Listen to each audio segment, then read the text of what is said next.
Hello, everyone. This is Scribe, and with me, as always, is the Ranting Monkey. Say hi, Monkey. Hi, guys. And the lovely SDA. Say hi, SDA. Hi. And SDA just wanted to find out who's stepping on our time slot. Bastards. Right now, Wizard of Cause and that girl are both streaming. Oh, my God. Everybody It's okay. else claim this time. Oh, Our stream is better. God. Not like we have anything to worry about. Yeah, objectively, we're better than they are. That's all we have to say about that. That's all we're saying, yeah. Yeah, it's just the three of us combined, our powers combined. Fairness, I think that people should watch their streams after they watch ours. There you go. Yes, because their streams aren't going anywhere. They'll be there after we're done. You want to get in. You want to get in on the live hijinks that we have with our chat and everything else, because that's what makes it the best stream. That's right. Okay. Well, anything to add, say, or otherwise before we hit the news? Oh, I introduced Jinx to a sprinkler today. Oh, how did that go? He liked it. It was cute. Puppy dog. Did you beat him with it? No. Beat him with a sprinkler? Why would I beat him with a sprinkler, Monkey? What is wrong Why with would you? you show his sister and then take him back away? What? What did you just say? So why would you show him his sister and then take him back away? That's true. I'm just saying. SDA is a sadist. No, I'm not. You know, I actually had like about 40 different things I thought that would be great for before the stream, before we got into news. Yeah. I don't remember jack shit of it. You know, the weakest ink is better than the strongest memory. You would think so. Yeah. But I forget to write shit down too, so I'm screwed all the way around. You should really learn to use the Twitter, because we're here all the time. Yeah. I've been using the Twitter less since I can't. It really drives me nuts that I can't respond. Because so many things I'm like, oh, I want to say something. Shit, I can't. I still got another day and a half to go. Yeah. Well, that day is almost here, so. All right. And then I'm just out of spite. I'm not going to post for a day. I'll show them. Yeah, Twitter will be so upset about that. I know they will. All right. Shall we jump into the latest of the scandals of scandals? Sure. All right. So first we're going to go. Watergate? Well, I just put that up there as was the first. That's what I've been hearing for the last like 48 hours. And it's probably not true unless or until some more information comes out. But in any case, in the wake of Director Comey having been fired, a special counsel has been appointed in the Russia probe, which sounds kind of disgusting if you think about it, but we'll move on. The Justice Department on Wednesday appointed former FBI Director Robert Mueller as special counsel to oversee the federal investigation into Russian interference in the 2016 election. There was no Russian interference in the 2016 election. They keep using this phrase, and it's really annoying me. In any case, including potential collusion between President Donald Trump's campaign associates and Russian officials. That is what they should be looking into, because there's actually the potential that could be the case. But interfering in the election is not part of the equation. For anybody who's sitting there wondering what he's talking about, interfering with the election will be doing things like stuffing the ballot box. Actually changing the outcome of the election by participating in it. Yeah, which nobody's saying that Russia did. Right. The loose semantics here about it annoys me because it's not accurate. And it's implying some grander conspiracy far larger than anything that Russia is even suspected of actually doing by the evidence that's even available. And I agree with you on that semantic point. That is actually something that needs to be brought up as often as possible. Yeah. So, and I'm just going to keep doing that because it irritates my brain. Anyway, Deputy Attorney General Rod Rosenstein appointed Mueller to the position in a letter obtained by CNN. Attorney General Jeff Sessions previously recused himself from any involvement in the Russia investigation due to his role as a prominent campaign advisor and surrogate. As special counsel, Mueller is authorized to prosecute federal crimes arising from the investigation of these matters, according to the Justice Department order Rosenstein signed. Mueller's appointment aims to quell the wave of criticism that Trump and his administration have faced since Trump fired FBI Director James Comey last week in the middle of the FBI's intensifying investigation into contacts between Trump campaign associates and Russian officials. In a statement, Trump said an investigation will confirm that, quote, there was no collusion between his campaign and Russia.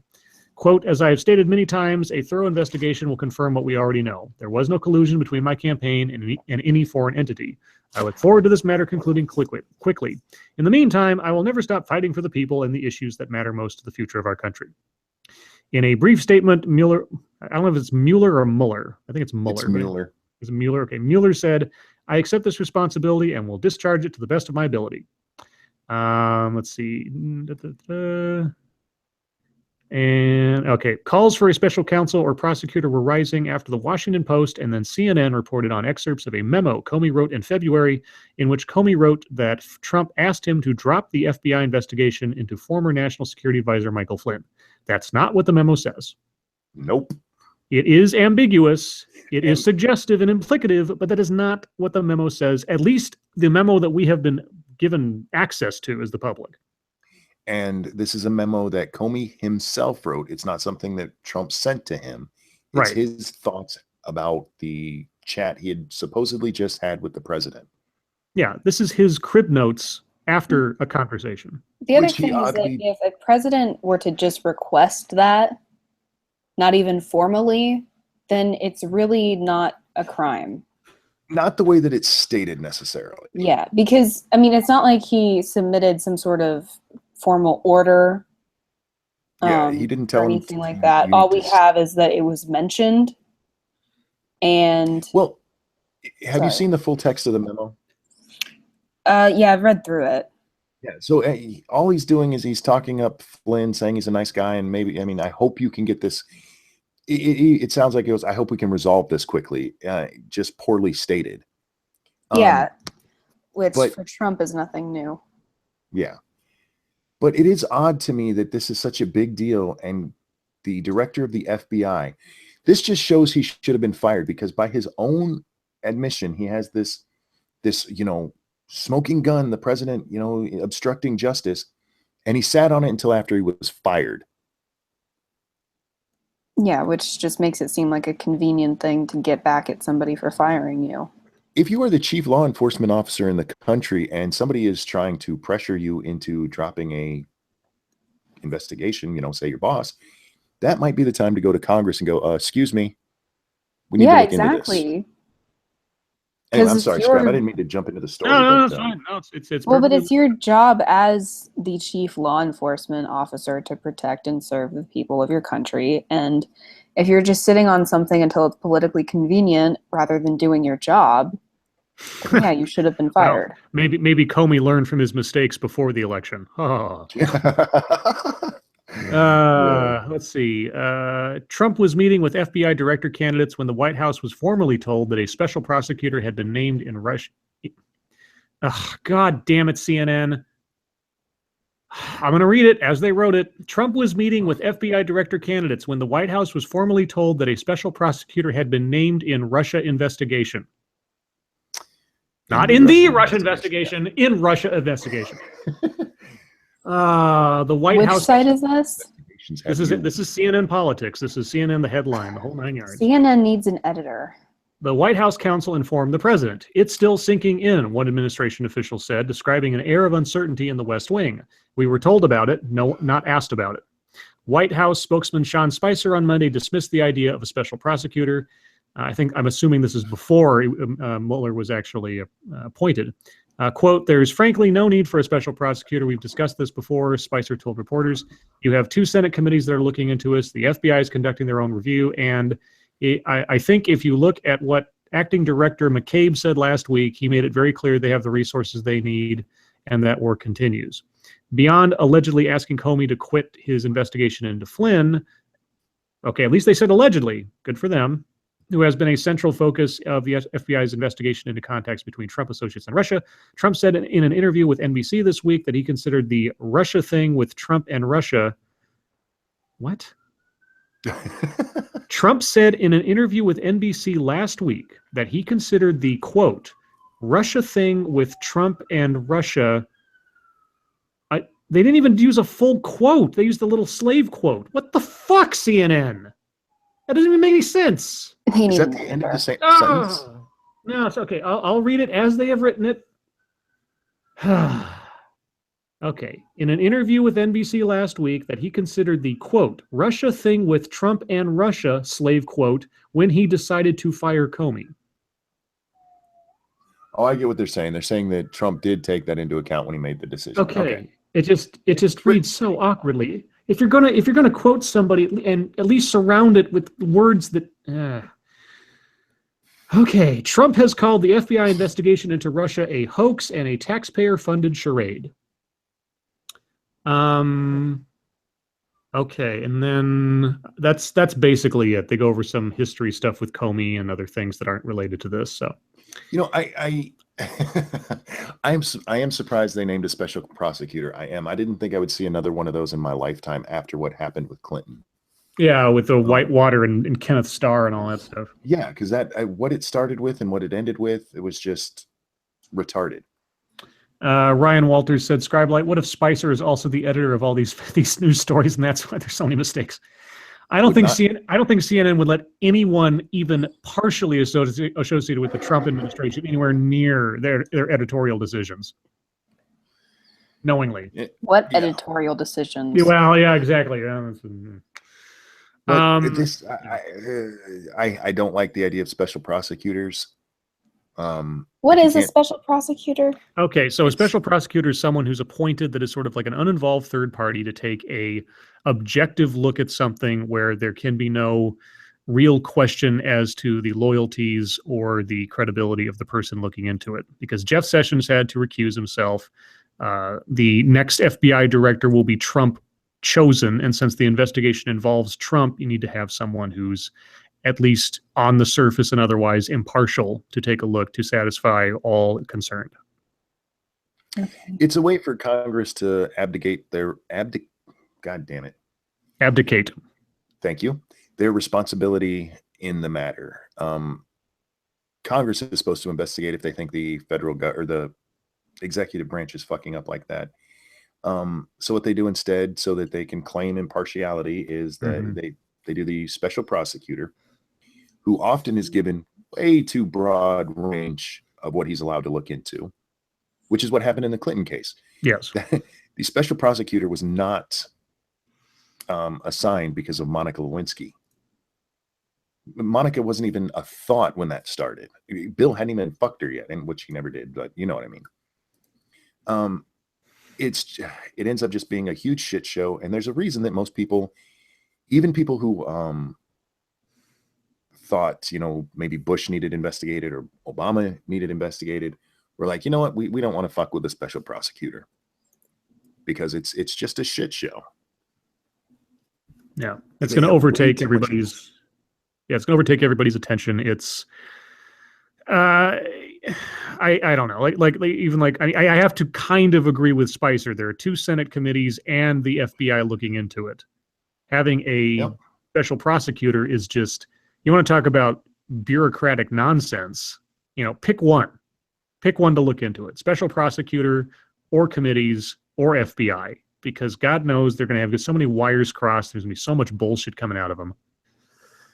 And it's all taxpayer money. This is all taxpayer money going into this. And, if there's something there, of course I want it to be found. But okay, sorry, I want to address something in the comments. England DG just said, I want to know why Twump. I just went full blazing saddles there. Whoa! Tweet. I want to know why Trump tweeted about recordings last week. Okay, the whole recordings thing, you have to look at that in the perspective of everything that's gone on. Remember, Trump has claimed that the White House and him have been wiretapped. That would be my guess on the tapes, not him running around with a secret tape recorder, although that is possible. I mean, presidents have been known to record things before, but that would be my guess what he's talking about. Could be. Because remember, the FBI was the one supposedly listening in. So it all comes full circle if you're actually paying attention to everything going on. And God knows that's difficult on a day-to-day basis. So briefly, I wanted to go over, and CNN has posted, and we'll see how many errors we have in this, a sort of gut check, so to speak, on the actual chances of impeachment, which I think is important given all the hyperbole that's been going around the last couple of days. So I'm going to go over this in part. I'm not going to read the whole thing. I'm going to get to the summary and then go over the specific points in the Constitution. We're in impeachment territory, declared David Gergen, the presidential counselor who should know a thing or two about the subject. He advised both a Republican, Richard Nixon, and Democrat, Bill Clinton, who dealt with impeachment in their respective second terms. Gergen was talking on CNN Tuesday about the revelation that former FBI Director James Comey wrote a contemporaneous memo after conversations in which he alleges President Donald Trump tried to get him to drop an investigation into Trump's then National Security Advisor Michael Flynn's ties to Russia. Okay, impeachment, or as Alexander Hamilton called it, the Federalist Number 65, a method of national inquest into the conduct of public men, would be a nasty and partisan affair in the current climate. Yeah, in the current climate and every climate that has ever existed. When was impeachment ever a sort of just, amicable situation? That's just me talking, but anyway.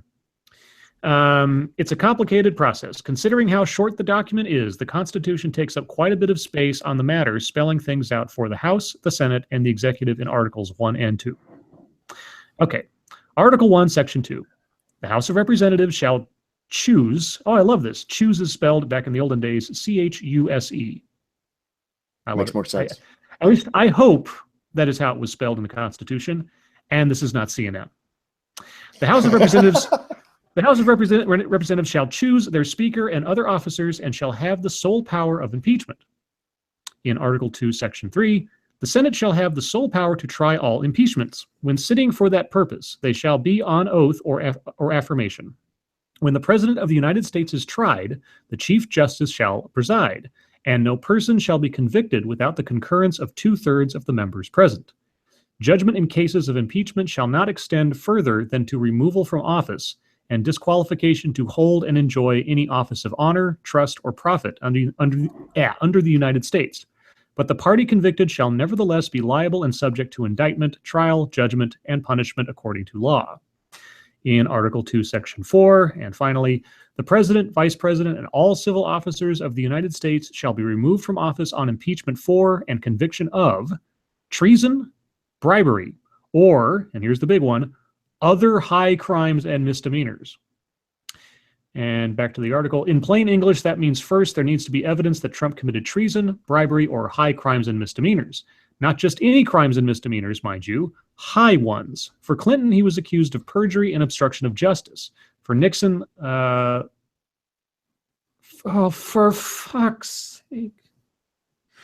I'm going to read it as they have written it. For Nixon, list was longer and passed through a House committee as part of 3 articles. The is the word the a fucking myth at CNN. It sounds like they're using their notes instead of actually typing a story. Christ. Okay. Bigfoot, unicorns, the. Jesus. Okay.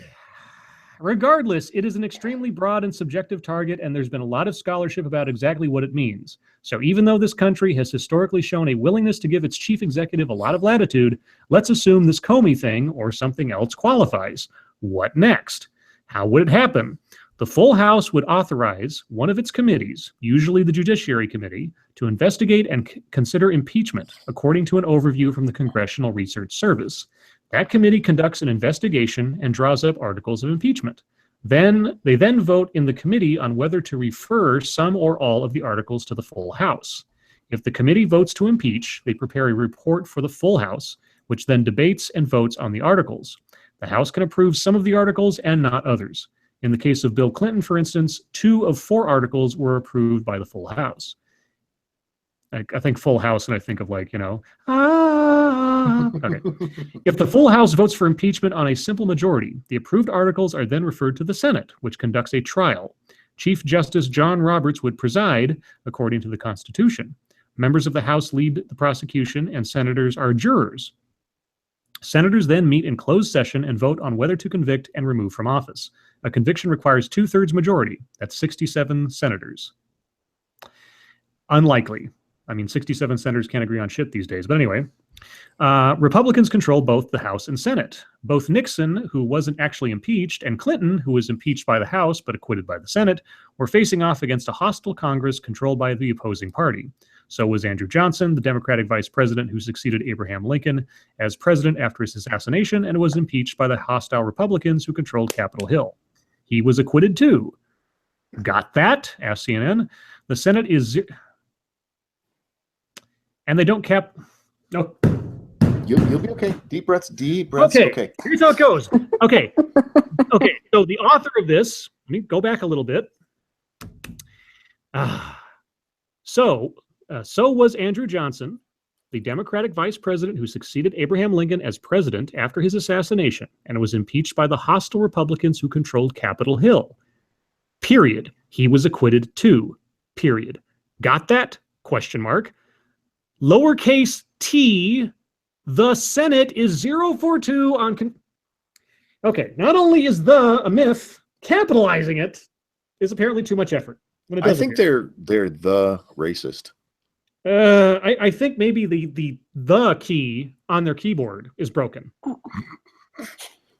Okay. Well, anyway, I'm gonna summarize the rest of this. So first and foremost, the House and Senate are controlled by Republicans, which already lowers the likelihood that Trump is going to be impeached, at least barring something more substantive than what we currently have. Even though they control, and since they do control the House and Senate, at present, the Republicans in the majority have not turned on Trump, according to CNN. And that, as far as I can tell, is mostly true. They're not happy with him, but I don't think they're at the point of like completely rebelling. And the third point, impeachment is extremely rare. As we've seen, it happened like Nixon, which actually didn't happen with Nixon. It was just a threat of it.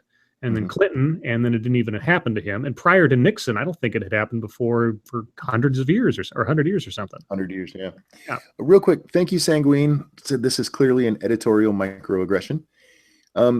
Guys, there's a $ in the lower left-hand corner of your chat screen where you can donate to help Scribe get the much-needed therapy he's going to have for this. Yeah, for the magical word of the magical myth of the. Okay, Sanguine donated. I apologize I missed that. I was in the throes of rage.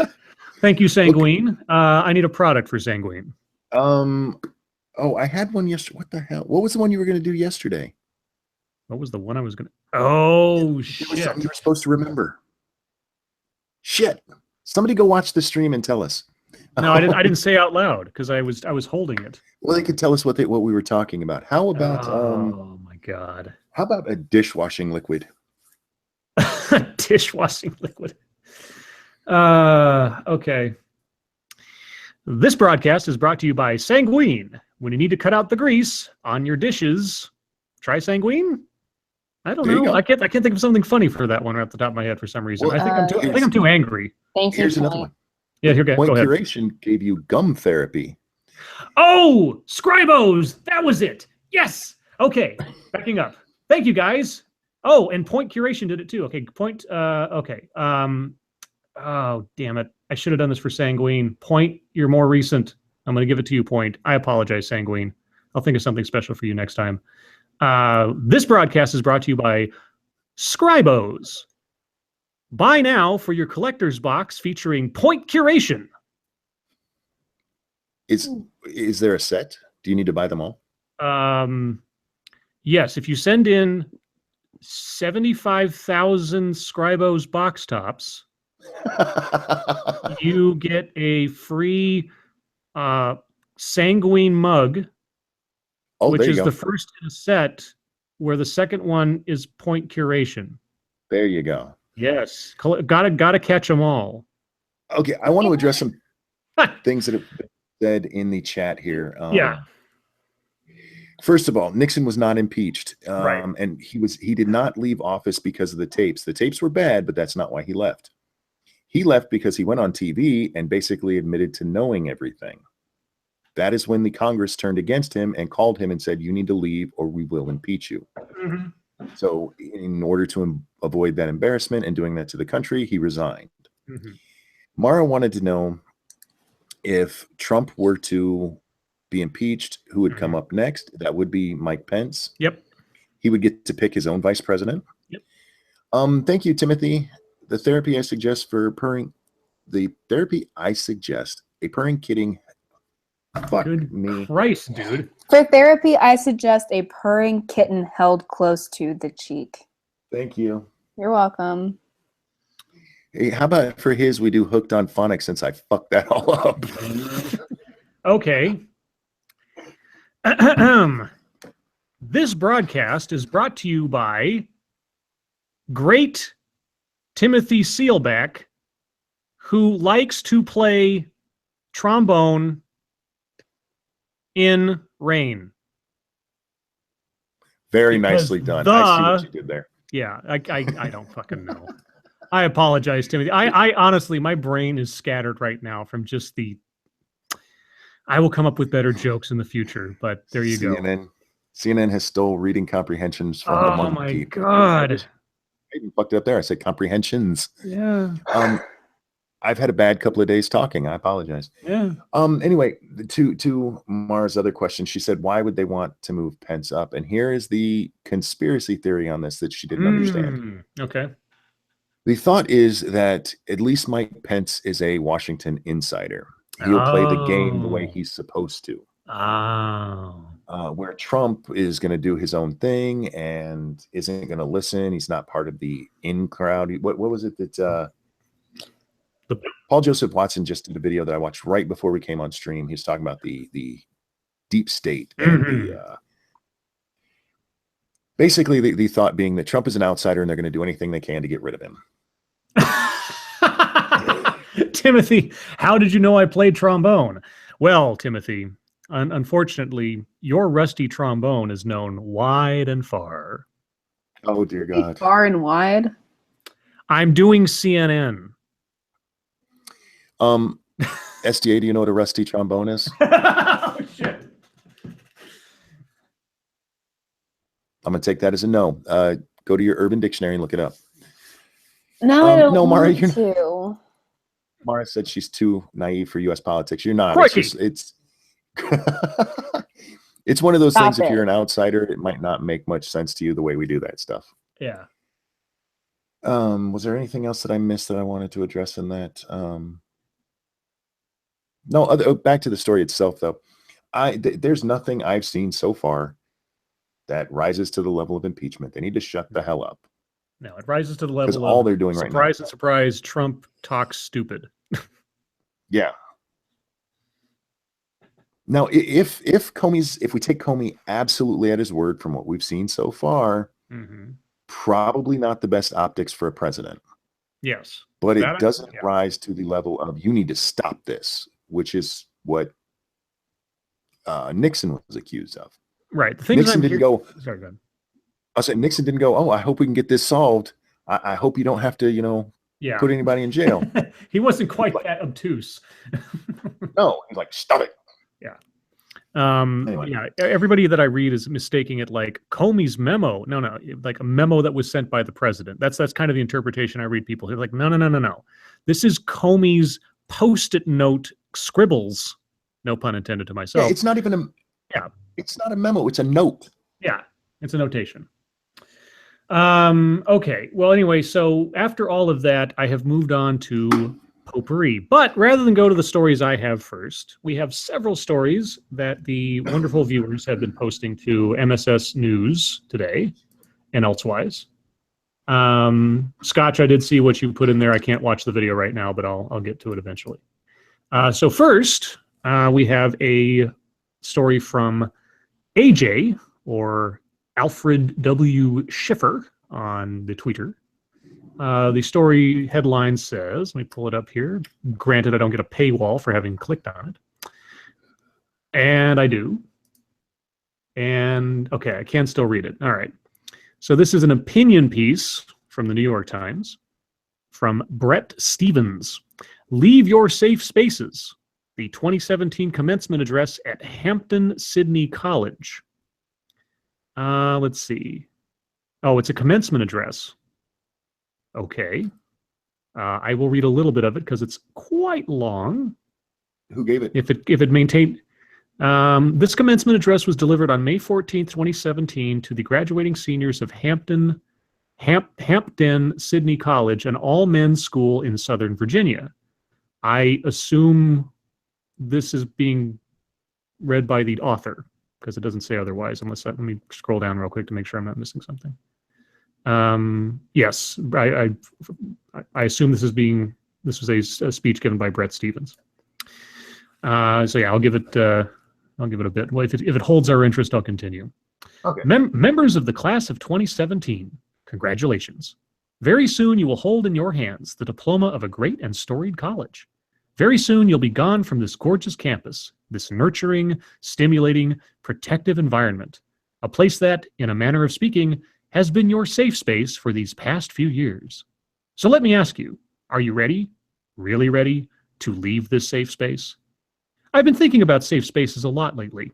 For those of you with the good fortune never to have heard the term safe space, is not, as you may suppose, a concrete reinforced room where you can ride out a tornado. It isn't a bulletproof car either. Instead, a safe space denotes a place, usually on campus, where like-minded people, often sharing the same race, gender, sexual orientation, or political outlook, can spend time together without having to encounter the expression of any ideas or opinions that they do not endorse. Here's an example. In the fall of 2014, a student at Brown University got wind that her school was going to host a debate between two women, one a feminist and the other a libertarian, on the subject of campus sexual assault. The student feared that exposure to such a debate could be, quote-unquote, damaging to people in the audience, some of whom might find their experiences of sexual assault, quote-unquote, invalidated by what the debaters had to say. So the student organized a safe space, as described by the essayist Judith Schulwitz in the New York Times. The space was a room, quote, equipped with cookies, coloring books, bubbles, Play-Doh, calming music, pillows, blankets, and a video of frolicking puppies, as well as students and staff members trained to deal with trauma. I remember that story. Yes. Remember that story. Anyway, this goes on for a very long time. I will share it on Twitter and I'll post it in the chat if people want to take a look. Yeah, if you've been assaulted, that's not the kind of thing that's really going to make you feel any better. Yeah. Sorry you've been raped. Watch the puppies. Yeah, the puppies will save you. That's what they needed to do with Mattress Girl. Just show her some damn puppies. She'd have been fine. That's not how that works. They just showed me that that's how it works. Okay. Let's see. Next we have. We already talked. Did we talk about the Oxford student who's probably going to get off, literally or otherwise, for having stabbed her boyfriend? Okay. And that's what let's see. That's a good one. Okay, let me read this real quick. This came out the other day. Oxford student who stabbed her Tinder boyfriend could avoid jail as she is, quote unquote, extraordinary. An extraordinary Oxford University student stabbed her Tinder boyfriend with a bread knife, but could avoid a prison sentence because she dreams of becoming a heart surgeon. And when I read this story, I was like, oh, so her pre-med was stabbing her boyfriend. And there's a picture of her on here that is very interesting. What led up to this, though? Yeah, she's not wearing a bra in this picture. Anyway, moving on.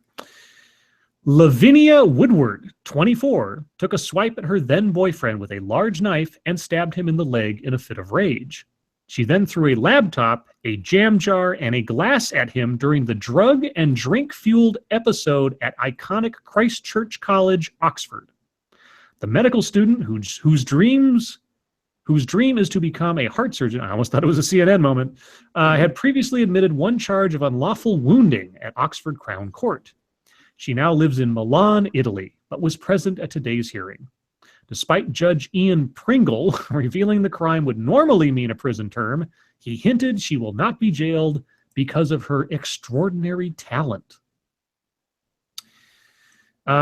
He delayed sentencing and handed her a restraining order to stay off drugs and not reoffend. Oh, if that's not a slap on the wrist. He said, it seems to me that if this was a one-off, a complete one-off, to prevent this extraordinary, able young lady from not following her long-held desire to enter the profession she wishes to, would be a sentence which would be too severe. What you did will never, I know, leave you, but it was pretty awful. And normally it would attract a custodial sentence, whether it is immediate or suspended. Prosecutor Kathy Oliver revealed Woodward met her ex-boyfriend through the dating app Tinder At the time of the attack on September 30th last year, her behavior is said to have deteriorated. Her boyfriend, a fellow student, called her mother on Skype, and she then punched him in the face before going at him with a knife. James Sturman, QC, defending, said Woodward's dreams of becoming a surgeon were almost impossible because her conviction would have to be disclosed. But he claimed Christchurch will allow her to return to the college in October. He said she had a very troubled life, struggling with drug addiction, and had also been abused by a different ex-boyfriend. She will now be sentenced on September 25th. And there's several pictures of her, some more suggestive than others in this article, but thank you, Daily Express. Guys, this is a reminder, don't stick your dick in crazy. Yes. Because now they're just allowed to do it because they want to be a doctor. Oh, sanguine. Does she know that as a surgeon, you have to have a valid medical reason to stab a person and then patch them back up? She might not have completed her schooling yet, sanguine. This is true. She might not have got to that chapter. Gosh. But on the plus, maybe she did. Maybe she does know what she's doing because she didn't kill the guy. Also, she used a bread knife. Well, bread knife in this case is not necessarily what you're thinking. Okay. We're used to sliced bread. Yeah, it's not a butter knife. Yeah, if you're slicing your own bread, you need a pretty sharp knife to get through it. Yeah, it's a big serrated sucker. This episode is brought to you by Sanguine. When you need to cut your bread and your boyfriend, try Sanguine. Nice. This is just one of the most stupid things I've heard of in a while. Yeah. So yeah, I guess I just want to know what led up to her like stabbing someone. He pissed her off and she was on drugs. Oh, right. Okay. And Yeah, drunk. drugs. Yeah. So she's supposed to be like this really talented, smart person who's on drugs and she's drunk enough to stab somebody. Yes. I should also mention that story was given to us by Jack Cochran, and Jack also gave us this little gem, which I will read briefly. The headline pretty much says it all. Well, actually, no, it doesn't. This is from the Telegraph. Police seek man dressed as giant penis who witnessed city center attack. They're looking for the dick who saw the attack. That's funny. So no, it's even funnier. The dicks are looking for the dick. Let me explain. Detectives are hoping a man dressed as a giant penis may help police trace the person responsible for a serious attack on a night out. The man wearing the distinctive fancy dress outfit was part of a group present at the scene when the 26-year-old victim was assaulted in Leeds in the early hours of Sunday morning. The victim was left needing an operation for his injuries, which included a shattered shin bone, dislocated and cracked knee, and torn ligaments, and will need further surgery. The attack happened at the junction of Albion Street and Boar Lane around 3 a.m. on Sunday. A police spokesman said the man wearing the penis costume was with the attacker in a group of around 10 men who were possibly a stag party. The attacker is described as white, around 6 feet tall, with a shaved head and wearing a beige or white top. Nazis! I'm just imagining flyers. Have you seen this dick? Have you seen Chat this wants dick? to know if it was dressed as a monkey dick. Oh, well. Monkey dick. Monkey dick. Monkey dick. Jim Jones. Jim Jones. Monkey dick. Movies. Monkey dick. Let's see. Next we have. All bases covered. Next we have a. Oh, sorry. Go ahead. I'm surprised there's not like video footage of it in this day and age. If this was a party. Well, especially Now, in Britain. Yeah.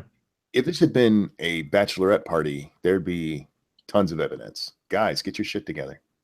The next one we have two briefly from a user named Rad or @RadElf, depending.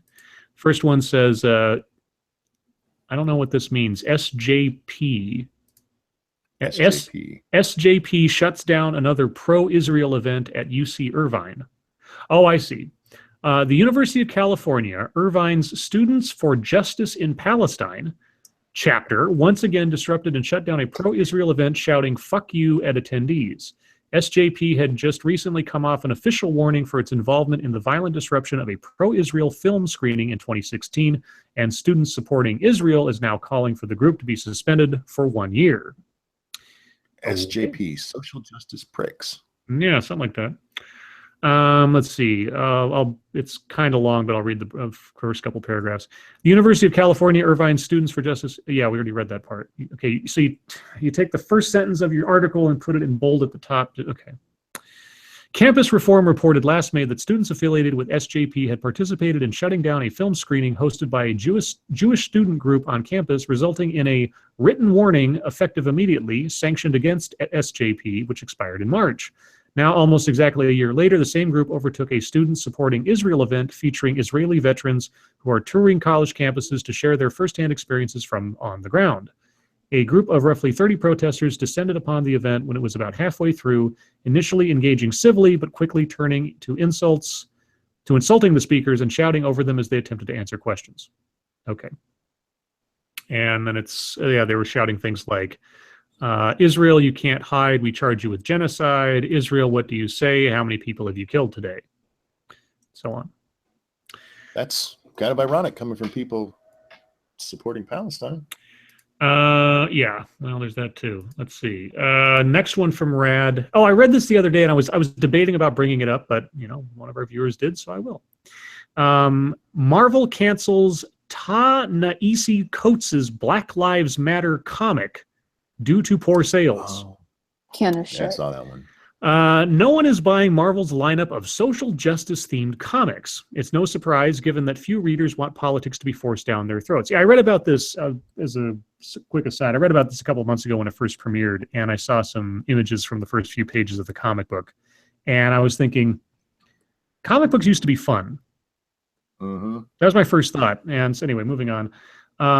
Thus, liberal darling Ta-Nehisi Coates and Yona Harvey's Black Panther and The Crew is getting the axe after poor sales just 2 issues after its launch. Its cancellation comes just weeks after a Marvel VP revealed that comics with forced messages of diversity were responsible for the publisher's sales slump. That's not what he said.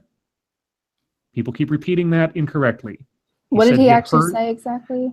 Okay, I'm gonna paraphrase. By all means, check me on this. Anybody who's interested. He was being interviewed about Marvel and everything else, and he said that he had heard from retailers that the reason that the comics were not selling and some of the comics were not selling was because of the diversity initiative that Marvel had taken. That was not Didn't the he VP. I'm sorry, didn't he say retailers and fans? He may have said fans. I know he said retailers. I don't recall if he said fans. It may be also the case he said fans. Yeah. But that was not him saying that. That was what he was repeating other people had told him. Now, you want to believe him or not, that's up to you, but that is not how it was unfolded. Anyway, joined by Luke Cage, Manifold, I don't know that one, Misty Knight, I know Misty Knight, and Storm, the titular hero who entered the limelight with Captain America Civil War. Oh, yes, Black Panther gathers his all-black crew of superheroes to investigate the death of a civil rights activist who died in police custody. It has echoes of Sandra Bland's death, because, yes. Set in a near-future Harlem-turned-police state, patrolled by robotic police officers controlled by a private security contractor, the comic has every element you'd expect from a comic attempting to tell a story inspired by Black Lives Matter. The cops beat up people for no reason, too. I can't imagine why that's not popular.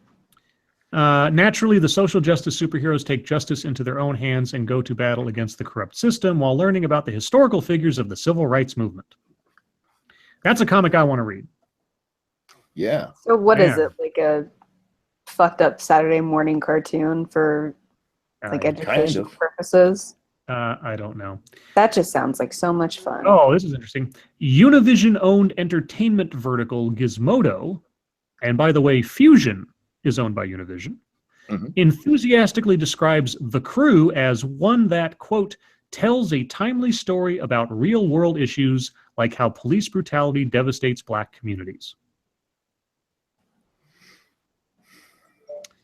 Let's see. Coates explained to The Verge that Marvel decided to kill the publication due to poor sales and that there wouldn't be any continuation after the current story arc ends in its 6th and final issue.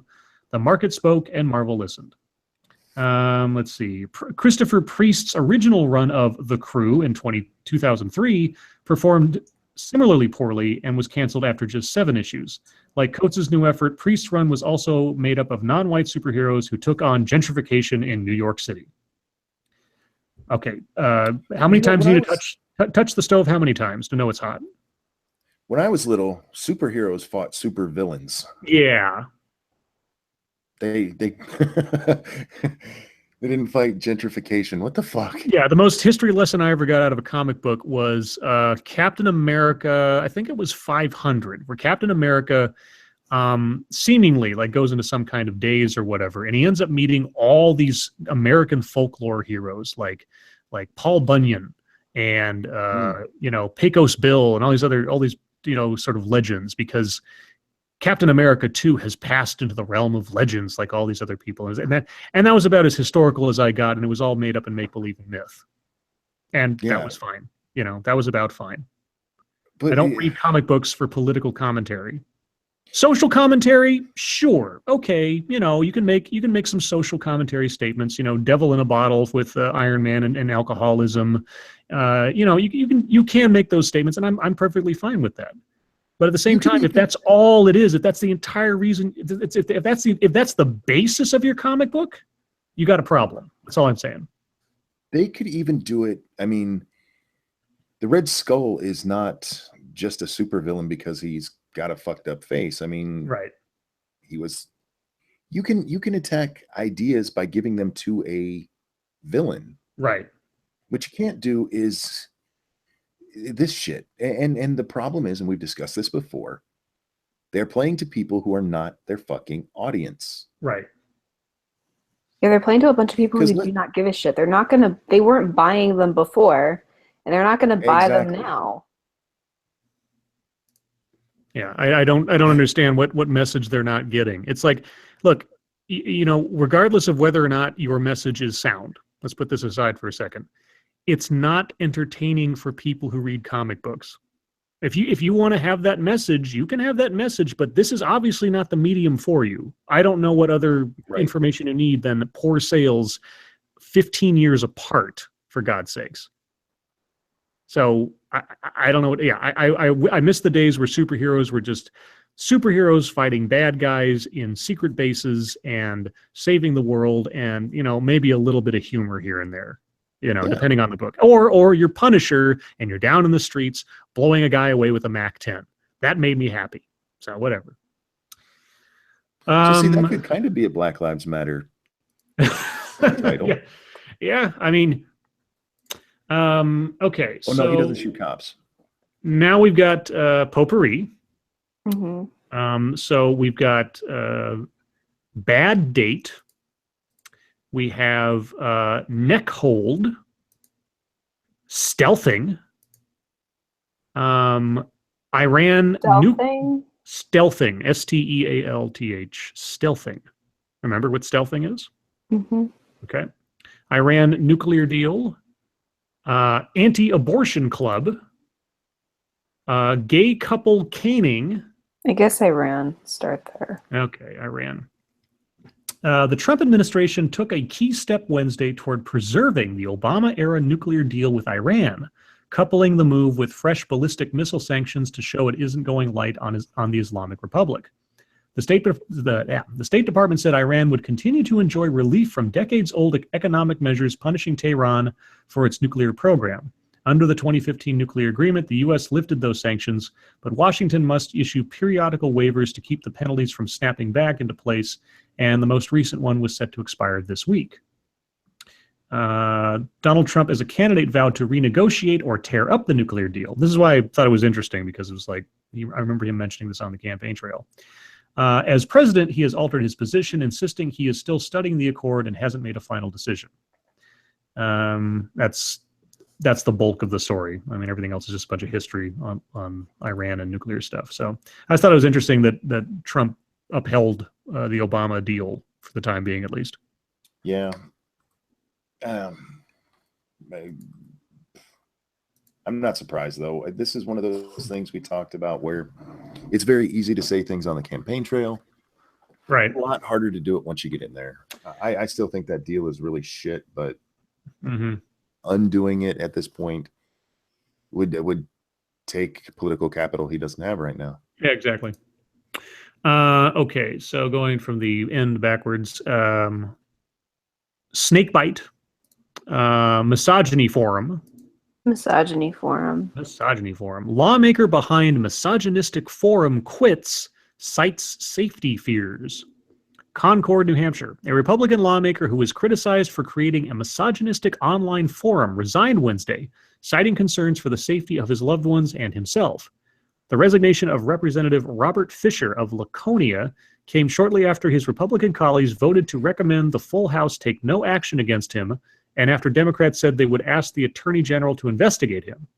Fisher had come under fire after a recent article on the Daily Beast revealed him as the creator of a Reddit forum called The Red Pill, which bills itself as a discussion of sexual strategies for men and includes a post in which users debate whether, quote, every woman wants to be attractive enough to be raped. Jesus. He resigned less than an hour after a Republican-led committee voted 8-6 along party lines to recommend the full House take no action against him. Okay, so they voted to take no action, but he resigned anyway. Okay.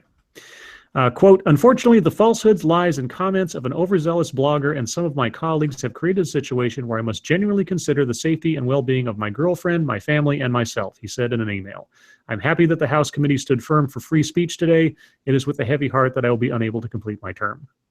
The panel simultaneously recommended no action against Democratic Representative Sherry Frost of Dover, who wrote on Twitter that men telling her to calm down makes her homicidal, and that white Christian men represent a terrorist problem. Jesus. Well, at least they were even-handed in not taking action against both of them. Yeah.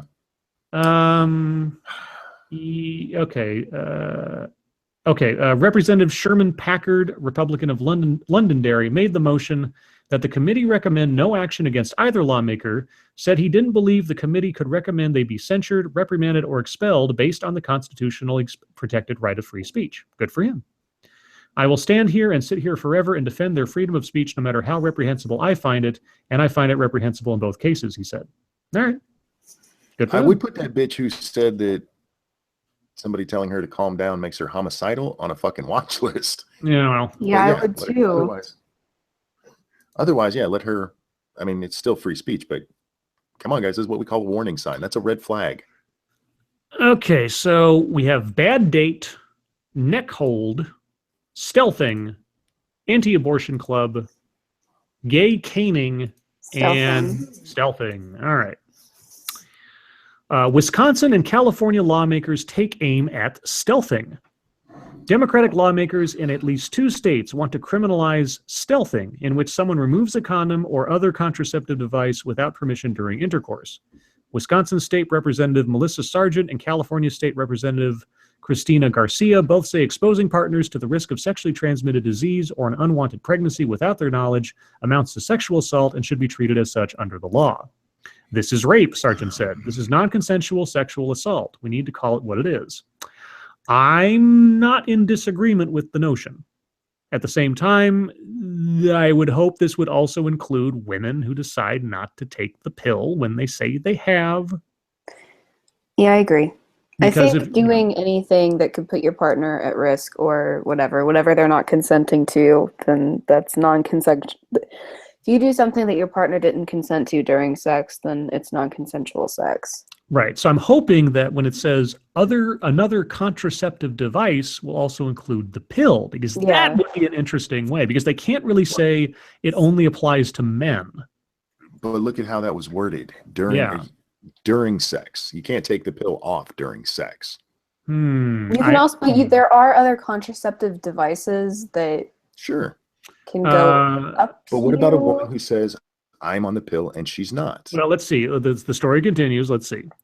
Sargent of Madison believes the proposal she introduced this month is the nation's first to address stealthing. The bill would require sexual partners to consent to removing condoms or any other physical device intended to prevent pregnancy or sexually transmitted infection.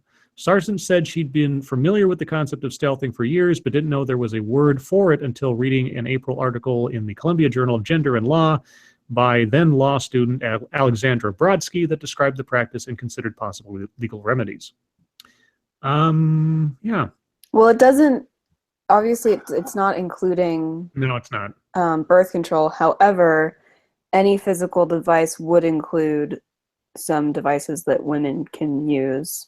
Well, it depends on how you. I mean, not to get too pregnancy. To prevent pregnancy. Sorry. Yeah, to get too semantic about it. It depends on how you define the word device. Because if the pill is a device, this I hope this gets debated in such ways when it comes up to discussion in both states. So okay, yeah, I'm going to call it right now. It's going to be just something that affects men because you can't hold women responsible for this shit. This woman says that she's known about this practice for some time and just did it now because she has a name for it. Yeah, no, that's a shitty excuse and that's a shitty lawmaker if that's true. That was a weird. Because you can still, you can outlaw something you don't have a fucking name for. Yeah. You can outlaw a guy taking off a condom during sex without his partner's knowledge. But I have a real problem with calling this fucking rape. Because if that is rape, then every time a woman has said she's on the pill and that isn't, she just raped somebody. And I've never I don't know that I would anybody say that. Rape, but I would at least go as far to say that it's sexual assault.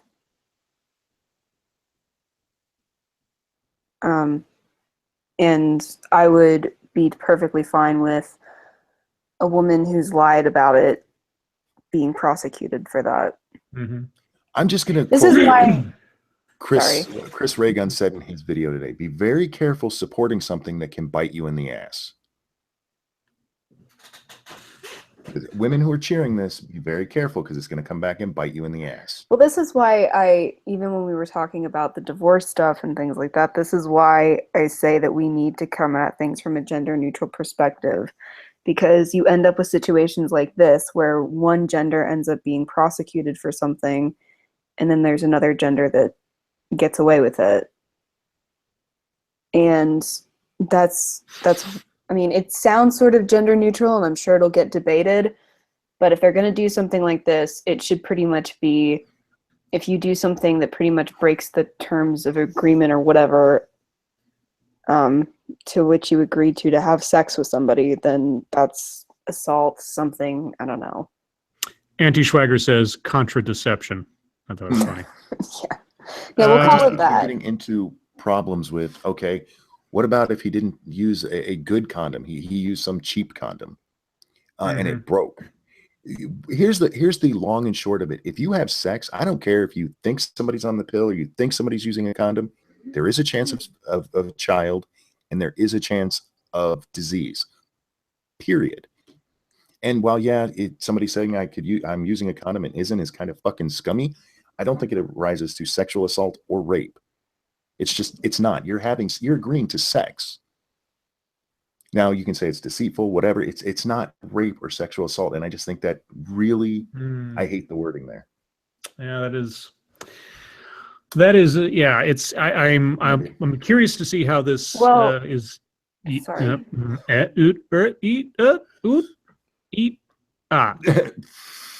I lost my train of thought. Never mind. You were curious to see how it was going to work out. Yeah, more or less. And it also opens up, so like we were talking about the road to so much bullshit when it comes to this kind of stuff. So, it's like, is it even worth outlawing it in the first place?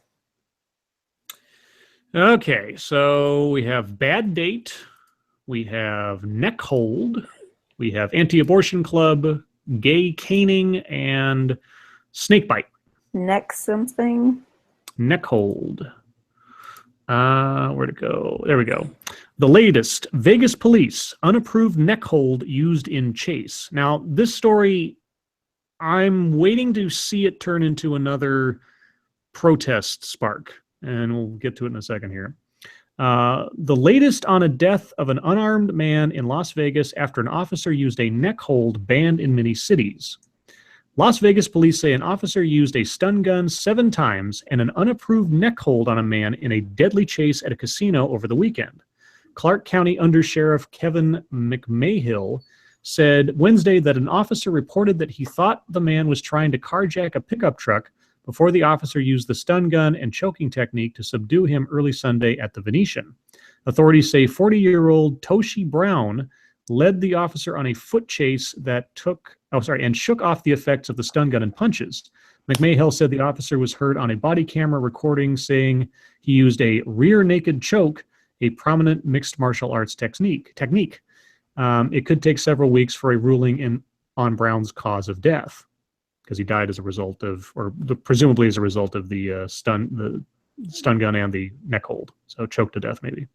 And just in case anybody wanted to know, the victim is a black man. He was stunned 7 times and still had to be choked out. Apparently so, according to this. He was a Ninja Turtle. No shit. I mean, I'm not happy when anybody, well, I don't want to say when anybody dies. I'm glad Hitler's dead.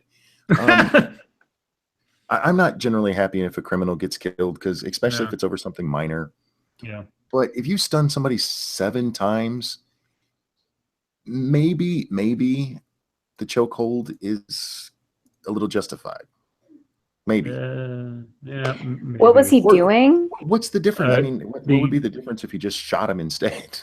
The cop thought, or according to the story, the cop thought he was engaging in a carjacking. Was he? I don't know. That's what they said, that the cop believed he was engaged in a carjacking and chased him. And he ran? It was called a chase, so I'm assuming so. Why'd he run? Let me put on my turban and get my crystal ball. Okay. Maybe he had drugs on him. I read the story. I don't know, STA. Why do you want to know these things from me?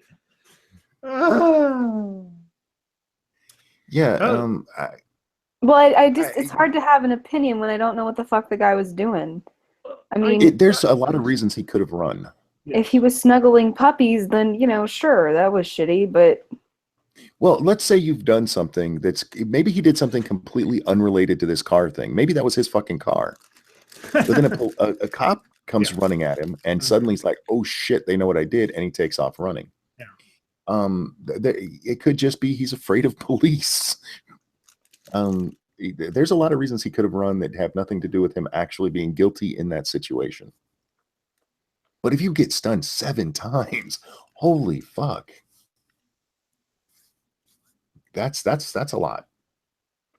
Yeah, I mean, I feel like at that point they should just be like, you know what, you earned it, you can live. Yeah. Yeah, I'm with you on that. Okay. No, you win. He obviously wasn't trying to kill him. What was this guy's name? What was his name? Which guy? The victim, the dead dude. Toshi Brown. So the new Toshi Brown rule: if you get stunned 7 times and you're still up and running, you are free and clear. Well, the other thing to remember too is if he stunned him 7 times, the cop obviously wasn't intending to kill the man. Right. So that's The other thing is that particular chokehold, you can do it in a way that won't kill somebody, but that will just knock them out. Yeah, but if you fuck it up, you can kill them. Well, yes. Yeah. Any chokehold is that way. There's a very small window that you have to stop. It's the way that you do it that's different. Because there's a way to do it where if you squeeze on the sides of somebody's neck, you're cutting off blood flow rather than cutting off their airways so they can still breathe. Whereas if you press down on the front of somebody's neck, you'll crush their windpipe. And it's 2 different chokeholds that actually do those things. Or you can just fuck it up. Which, depending on what he was doing, he might have just fucked it up. Well, that is the reason that they don't allow chokeholds for the police, is because even if you know what you're doing, it's easy not to. You are in the height of you got adrenaline pumping. Don't. You're gonna fuck it up. Just shoot him.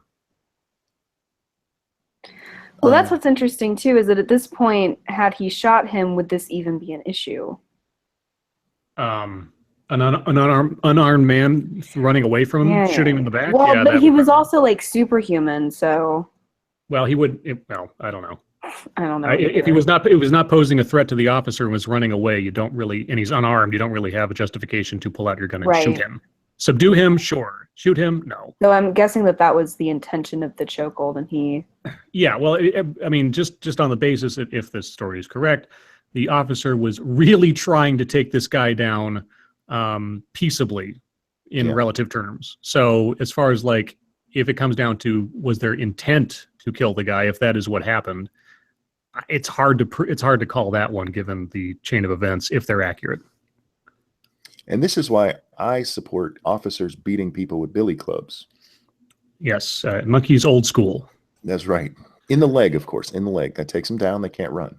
Okay, so we got bad date, anti-abortion club. Anti-abortion. Okay.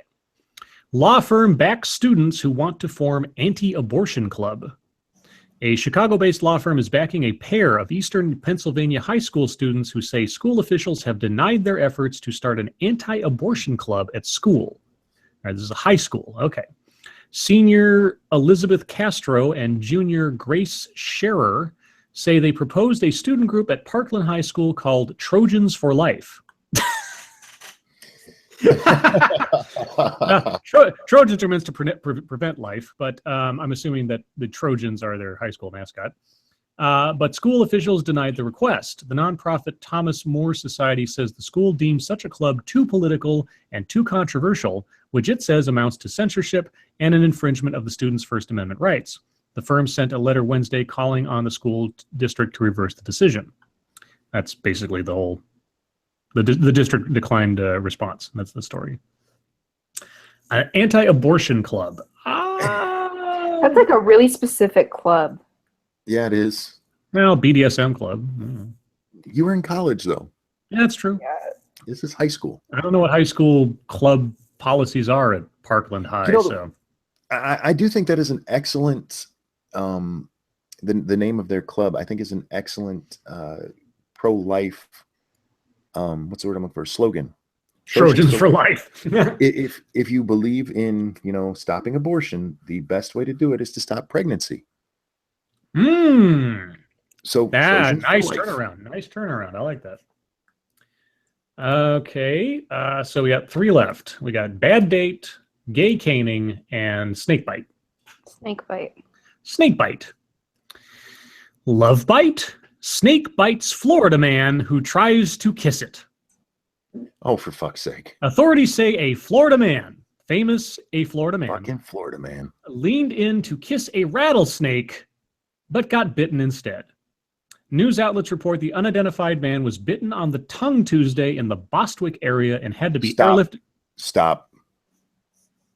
Okay, so he was leaning in to French kiss a fucking snake? Authorities say Florida man leaned in to kiss. He leaned in, which is also, he's being a good feminist. He leaned in to kiss a rattlesnake, but got bitten instead. Why would you kiss a rattlesnake? I will read the article, and maybe you'll find out. Okay. I doubt we're going to find out, but let's find out. WTLV in Jacksonville quoted a friend of the victim as saying that he had been drinking while handling the seemingly calm eastern diamondback. But when he moved towards the reptile as if to kiss it, the snake bit him. It wasn't immediately clear where the snake came from. It's illegal to keep a rattlesnake in Florida without a license. That was the end of the story. So he got drunk and tried to make out with a snake and got bit. A rattlesnake, which I believe has venom enough to kill you. If he got bit in the tongue, that means his fucking mouth was open. He stuck his tongue out and leaned in at the snake. He wanted to have his tongue touch the snake's tongue and instead bite. This is why aliens have not made contact. They see shit like this and they just turn around and go back. He is in the hospital and he's listed in critical condition. Yeah, I can imagine his tongue is swollen with venom and infection right now. Oh, God. If he dies, this is a Darwin winner. Sanguine, thank you for the donation. It means his. Oh, my God. Oh, that's beautiful. Let's see. This broadcast is brought to you by Sanguine. For your best snake repellent, try Sanguine. Or bat snake Motherfucker repellent. tried to make out with a snake. Remember bat shark repellent? Yes, yes. For the Batman movie. Yeah, bat shark repellent. Which people often get wrong. He did not have that on his utility belt. Right, that was in the helicopter. And Robin, who's flying the helicopter, Yes. hangs out upside down to hand it to him. Yes, they just happen to have shark repellent. And then Batman sprays this on the shark that is eating his leg, and that makes the shark let go. Yes, because that's how sharks work. His Lycra suit isn't hurt at all. No. His Lycra suit is made out of the same material as Superman's suit, and the teeth did not actually penetrate the super suit. Anyway, we're completely off topic there. Let's go away. We have 2 stories left. We have gay caning and bad date. Gay caning. Sharia court in Indonesia sentences gay couple to caning. An Islamic Sharia court in Indonesia's conservative Aceh province has sentenced 2 gay men to public caning for the first time, further undermining the country's moderate image after a top Christian politician was imprisoned for blasphemy.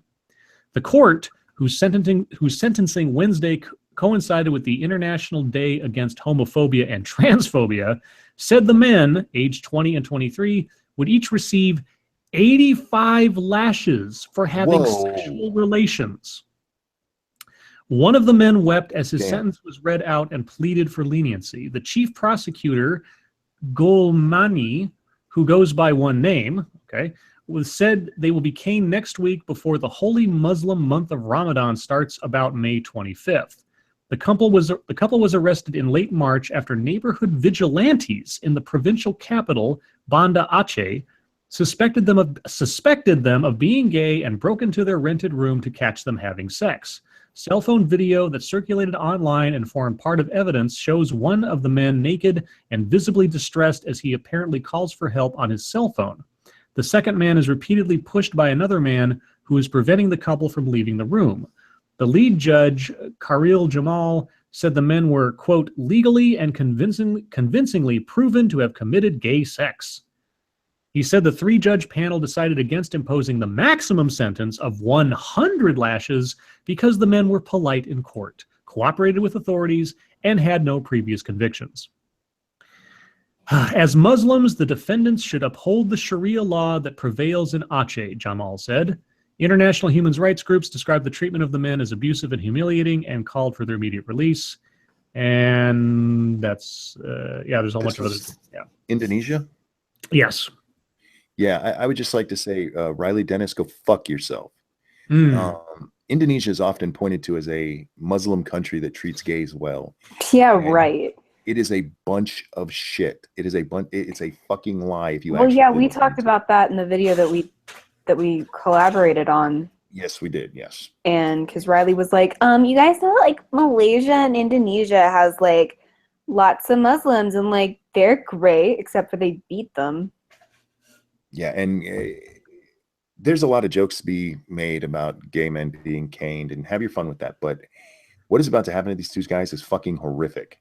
If you've ever actually seen caning, man, I think like real caning for punishment, not caning for fun and pleasure kind of thing, but actually being beaten with a thin rod 85 times. That can scar you for fucking life, amongst other things. Yeah. These guys will probably end up crippled, at least. Yeah. Yeah. I mean, you could kill somebody that way.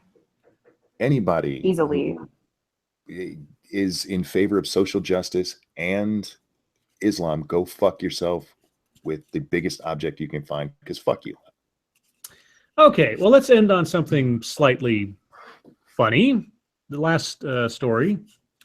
I'll read the headline. It's a very short story because there's not much that needs to be said after the headline. Man sues woman for $17.31 movie ticket after bad date. A Texas man. Now, okay, a Florida man is now joined by a Texas man. A Texas man is suing a woman he went out on a date with for the price of a movie ticket after he says she texted through the film and left him at the theater. Brandon Vesmar, I might not be pronouncing that right, filed the claim for $17.31 last week. The 37-year-old tells the Austin American-Statesman he met the woman online and they went to see Guardians of the Galaxy Volume 2 on May 6th. He says the 35-year-old woman refused to stop texting.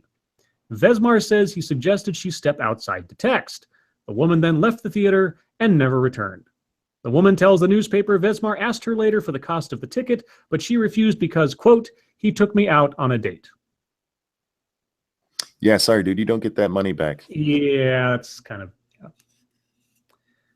The funny part would be if she He's actually about was to go texting another MGTOW. guy. If she was texting another guy and Right. then had sex after this. She Yeah, probably did. yeah. Probably. She's like, this date sucks. Come fuck me. That's what you get for taking a woman to Guardians of the Galaxy. I want to go to Guardians of the Galaxy. Well, you're not a... Oh, wait. Okay, you don't take your date to Guardians of the Galaxy, especially not if it's a first date. No. Not unless you met in some nerd chat room. Yeah, unless you know that they're a super nerd, too. Yeah, you want to take them to something that's going to, get them a little wet down there. Something's going to turn them on. Yeah. Oh, yeah. So you can, do the arm sneak and grab some titty. Yeah, Beauty and the Yeast Infection. That's right. No, that's not a first date movie. That's a friend movie. We have another. Oh, we have one more. At least as of 6 minutes ago, a story from UK Beast on Twitter. If this is correct, this is weird. This is from the Independent from 3 days ago. I'm surprised I hadn't already heard about this, but if this is true, New Jersey governor refuses to ban child marriage because it would conflict with religious customs. Bullshit. Okay, I'm going to be very sort of skeptical on this. I'll read it. It sounds really weird. A high-profile Republican governor has declined to sign into law a measure that would have made his state the first to ban child marriage without exception. Chris Christie, the governor of New Jersey, and someone who has been a staunch supporter of Donald Trump, said such a ban would conflict with religious customs. He did not specify what religions he was referring to. Reuters said underage marriage is widespread in the U.S., where about 170,000 children were wed between 2000 and 2010 in 38 of the 50 states where data was available. What do they mean by children? Well, if you'll let me continue. Although the age of 18 is the minimum for marriage in most of the nation, every state has legal loopholes allowing children to wed. The New Jersey bill would have prohibited any marriage of children under the age of 18. Mr. Christie conditionally vetoed the measure, sending it back to the state legislature with proposed changes. He said it should have an exception so that a judge can approve marriages for 16 and 17-year-olds.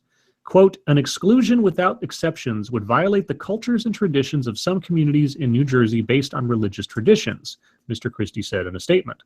Opponents of the measure said exceptions should remain for marriages of young members of the military, 17-year-olds can enlist without parental consent, and pregnant teenagers.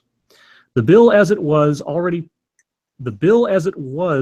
approved by both houses of the legislature would have made New Jersey the first state to outlaw child marriage altogether, according to Unchained at Last, a group that opposes arranged and forced marriages. New Jersey politician Nancy Munoz, the bill's main sponsor, told the news agency she was disappointed. It's not an absolute veto, which is good, she added. The measure could become law if legislators send it back to the governor with his recommendations.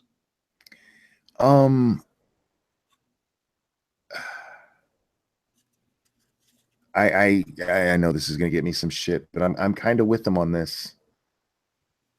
Not because of, religious culture, whatever, but at 17, you can go into the military and die for your country. I think you should be able to get married. Yeah.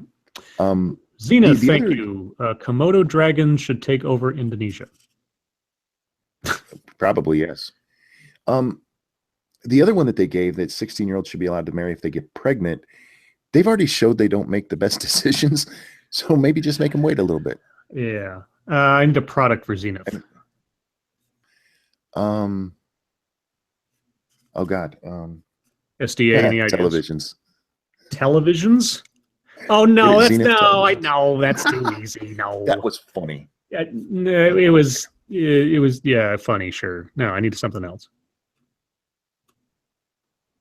SDA? Yeah, SDA. What's the nearest product to your right? Just look to your right. What do you see? That's something that's A wall. Paint. Paint. There you go. This broadcast is brought to you by Zenith. If you need something to breathe in, try Paint by Zenith. Nice. What would the television one have been? Because do you know that Zenith is the company that made televisions or still makes televisions? Probably. No. Okay, well then that's why that was funny to me. It was funny to him, but it's too easy of a joke, so I just didn't do it. Okay, as far as I know. Wait. Did you just say my humor sucks? I wish it did. Then I'd be more sexually satisfied.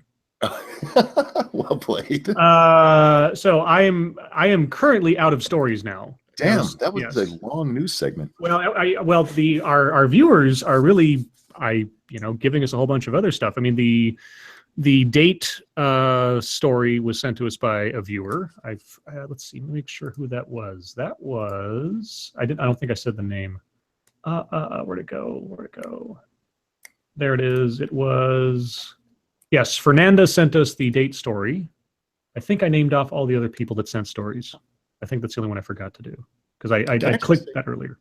My favorite part of news is her asking you questions you don't have the answer to yet. Yes. And you being surprised that it keeps happening. No, Kate. I'll let you in on a little secret. Yes.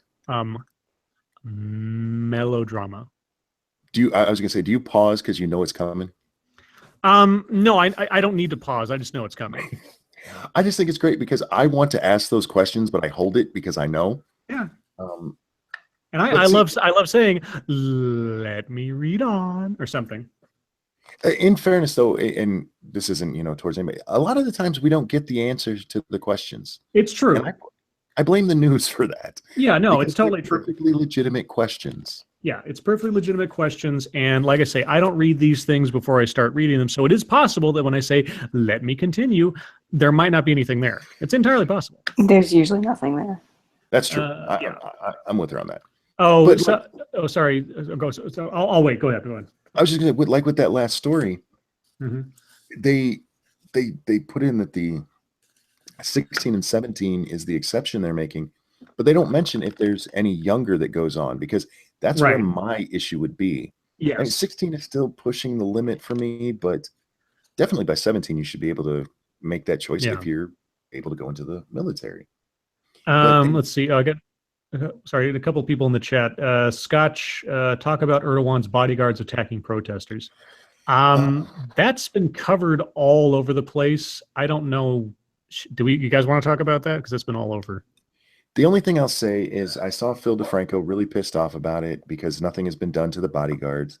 Chances are they have diplomatic immunity.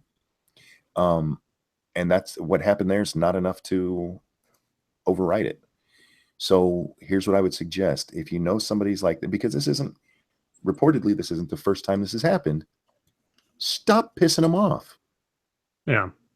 Because as sucky as that is, there's a reason for diplomatic immunity. And it's not to protect people like him.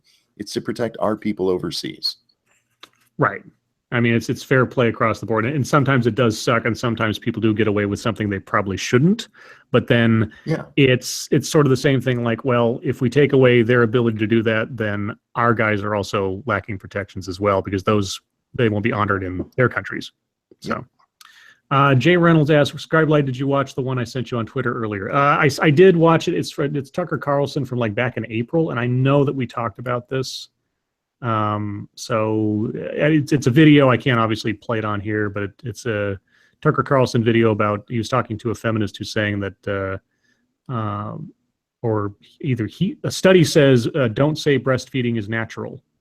Oh, yeah. Yeah. So this was from a while back. I don't know what I watched the video. I don't know what to say about it. It is a thing because I can't sort of like repeat it verbatim on live. So I watched Danica Lee recently did a video about that. Okay. I would recommend going and watching that because she's right. And for those of you who don't know, it's people saying that it's mean to say that it's natural or that breastfeeding is natural because it makes trans women not feel like real women. Oh, right. Okay. Because they don't have the ability to press. And to the guys in the chat and elsewise, I mean, if you send me video links, that's fine, but there's nothing I can do with that on the air. So if you've got like an article I can read or something that, like that, that's more applicable here. I mean, if it's a video that has an article attached to it where I can sort of read what's going on and then post it, but otherwise, yeah, that's a little difficult. Or if you would like us to talk about it as YouTube news, as I said, Danica Lee just made a video on this. We can talk about Danica Lee's video. Yes. In the YouTube portion. Which would be now, because we're out of stories and we only got half an hour left. But holy cow, we covered an hour and a half with nothing but news. What's going on in YouTube land? Who's working on something now? I am.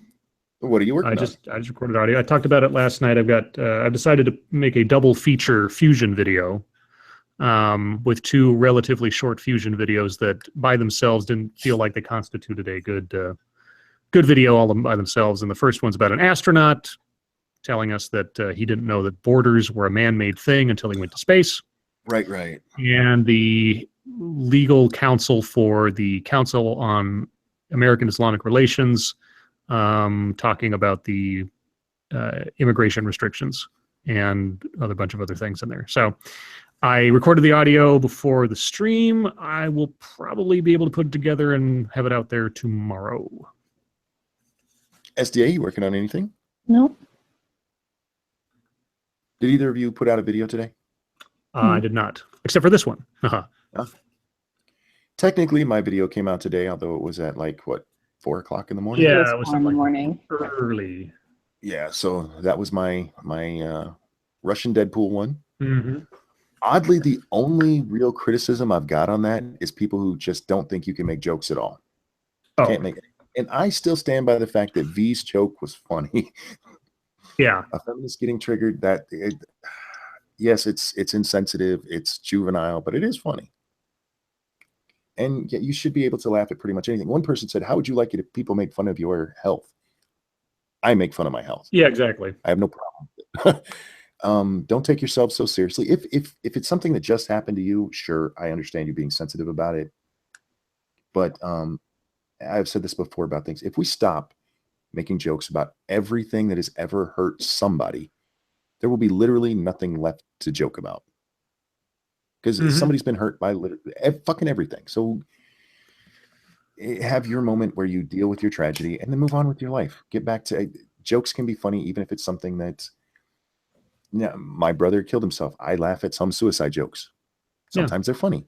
Yeah, jokes about the things that scare us the most are how you take power away from the things that scare you. Because what else reduces the threat of something than being able to laugh at it? Some people, it's true, some people don't like to hear rape jokes because it brings back bad memories. But some people, they're fine with it because that is how they deal with the trauma or the terror of it or anything. And you make fun of it to make it go away. If you don't like a joke, well, congratulations. Welcome to the human race. The end. Words in the air or words on a screen. The damage they do is self-chosen. I wish I could remember who posted the comment, but somebody posted, Batman wouldn't have killed Ivy. Oh, God. And I laughed at that one too. Yeah. Sorry. I am working on I'm working on a Jordan Peterson video, and it ties in with a lot of what I've been talking about in general anyway. But Jordan Peterson blew up because of the whole I forget the name of the bill up there in Canada. C-16. Thank you. And it wasn't just that was affecting him. The college he works for was also mandating that you have to use the pronouns. So he got really big for free speech, but he doesn't just talk about free speech. He has some excellent talks where he just rips into social justice. The problem I'm having is I can't stop just watching the man talk. I love the way his brain works. And plus I do like most of what he says, but so that's the one I'm working on currently. I don't know if it'll be my next video or not, but it is one I'm working on. Thank you. Okay, you know my reading tonight, so somebody else is gonna have to read the name. Beneficus Ignis. Love you guys. Finally got over my cold. I owe you guys. By the way, Andy Worski is going to debate vegan gains. Hopefully they find the mute button. Mass Issue mentioned that earlier. I'm looking so forward to that. Apparently it is Monday at 6 p.m. Eastern time. Okay. I hope they don't find the mute button, because Andy is going to be Andy and Vegan Gains is going to lose his fucking mind. I need a product for Beneficus.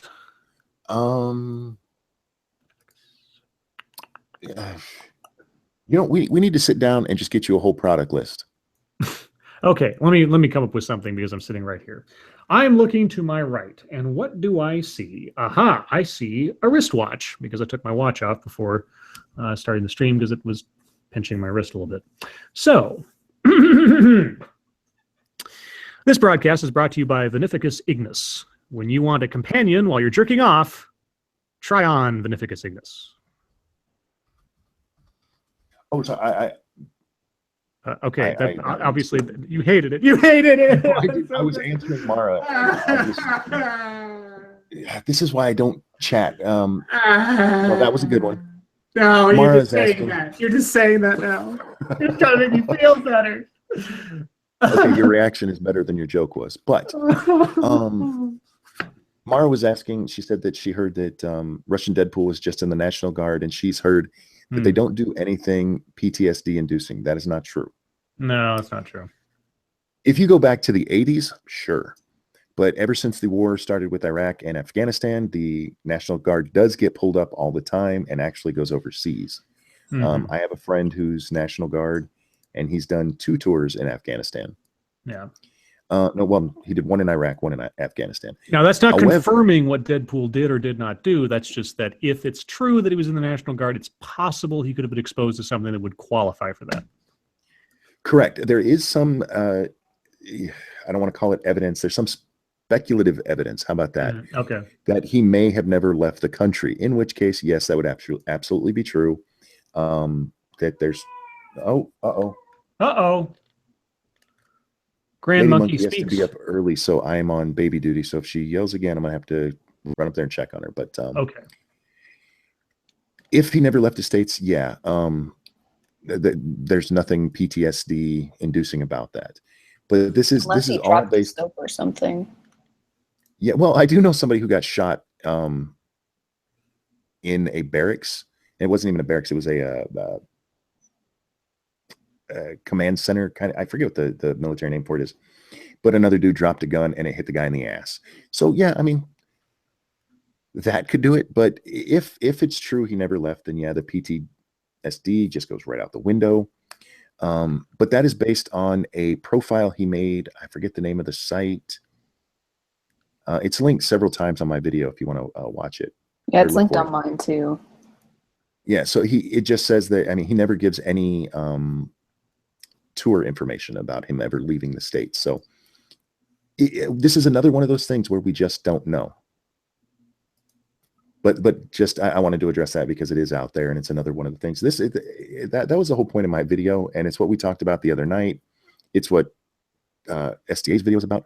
We just don't fucking know. There's too much we don't know right now. Timothy, thank you so much. Combat is not the only thing that can give you PTSD. True. But military-related PTSD is not likely to come from never leaving the country, which was the point. And the story that has been given by Athena on Twitter is that he was shouting about terrorists when he shot Ivy. So that distinction does matter. Yeah, the implication there is clearly combat PTSD. Mm-hmm. What used to be called shell shock. Yeah. Let's see. I need a product for Timothy, even though Timothy's a frequent customer here, so I need to figure out something cool for him. Timothy's great. I love Timothy. What do I have around me? I have padlock, binoculars. Well, I shouldn't really list off the things I have in my room here.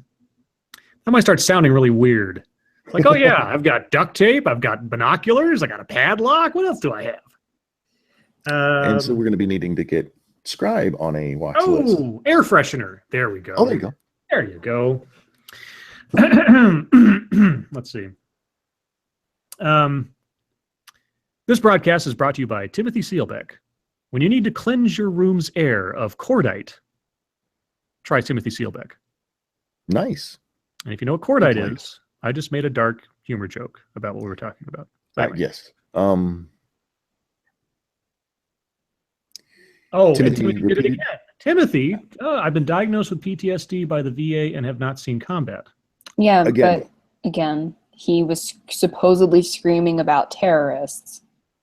Yeah, Which that he would was be back induced by- fighting terrorists. Yeah. Combat. So I get it, but this is a very specific case. Yep. Are you going to do another product form? I think, yeah. Okay. Oh God, what do I have? What do I have that I haven't done before? Unless Timothy has a suggestion. I know somebody said one time, make mine lotion or something. So, Yes, yes. God, They don't have anything interesting in. I know. I'm trying to think of something I can make a joke out of too, because it's really hard to sort of like come up with this stuff. My computer. Okay, a computer. All right. Oh, here we go. Timothy said dino tanks. Dino I tanks. don't know what the hell that is. Okay. Give me a second here. Okay. Dino tanks. Oh, all right. This broadcast is brought to you by Timothy Sielbeck. When Grimlock needs a military vehicle, try Timothy Sielbeck. Now, if you know who Grimlock is, then it makes sense. If you don't know who Grimlock is, then you're a communist and need to go back to Russia. Really? If you don't know who Grimlock is, by all means, look him up. Grimlock. And if you It's- don't understand, yes. Wikipedia says fictional character. Yes. And what is he? He's Played a by transformer. Greg Burt. I'm Yeah. getting there. Okay. He's a transformer. Yeah. What kind of transformer? I don't know, the transformy kind. Well, you should look that up because that's what makes. Don't they just transform into like a truck? No. What do you mean no? This is why you're a communist.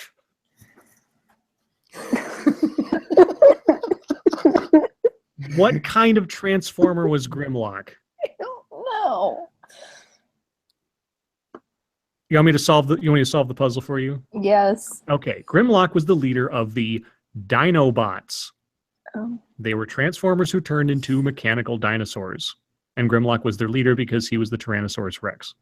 Which, by the way, is the stupidest thing ever because the whole purpose of Transformers were for them to be robots in disguise. Yes. Yeah. Isn't that Cars why they were were cars?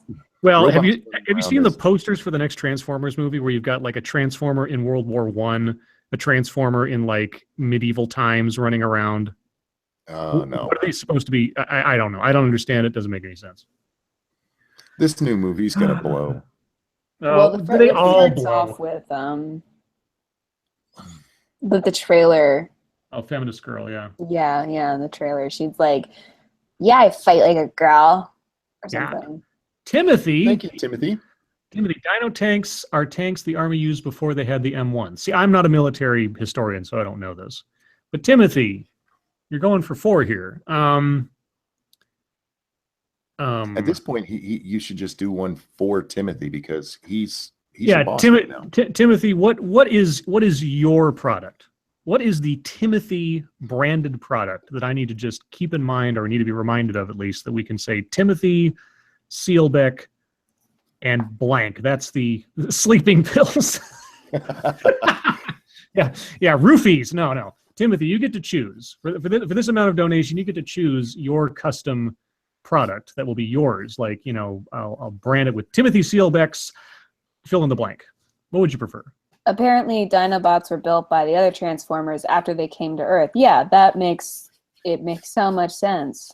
I know, Timothy, this is a lot of pressure I'm putting on you to come up with your own product. Yeah. What's your favorite thing? For the people who are telling me Transformers history, I just wanted to tell you this. I am a gigantic nerd. I know all kinds of nerd lore.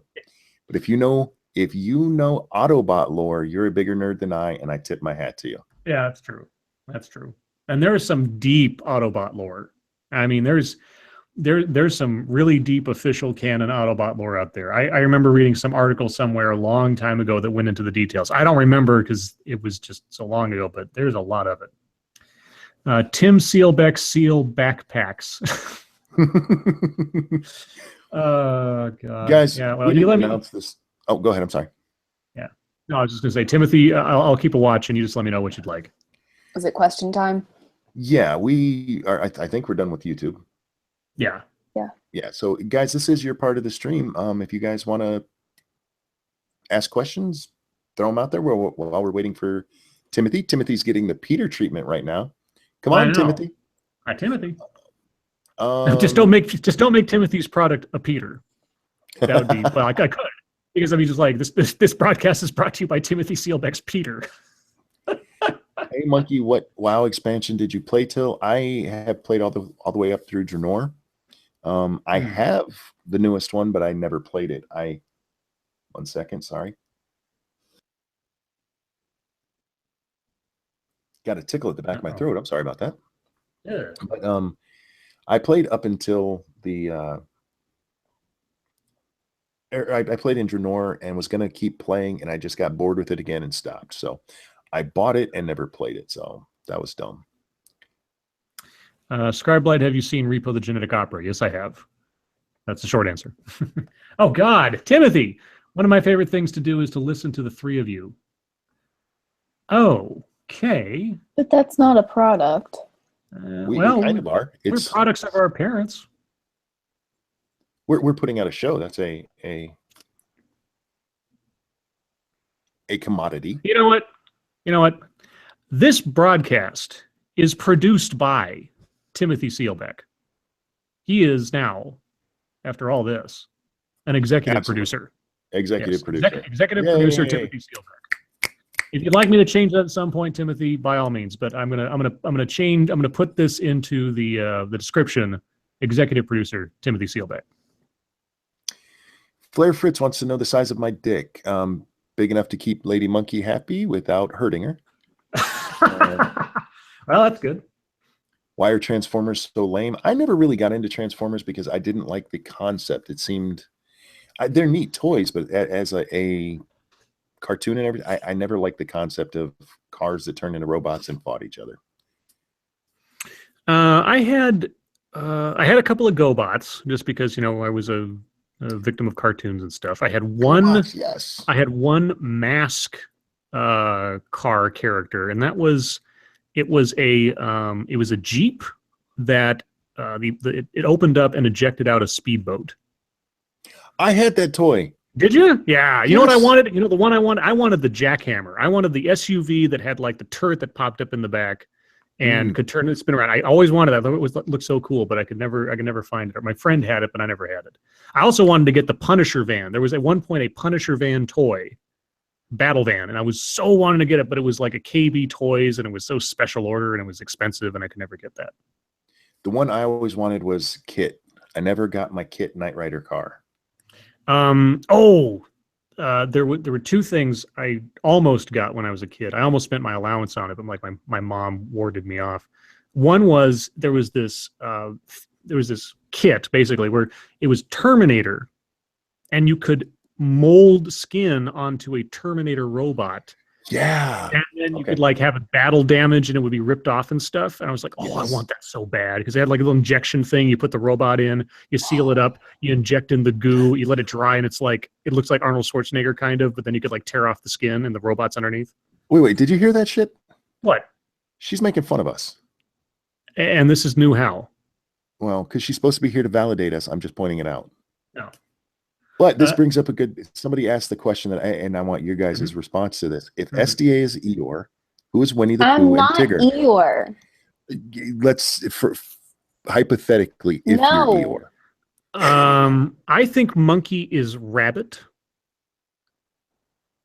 He's so And anal and no sense of humor. So that's Scribe. okay, I'm Rabbit. And you're probably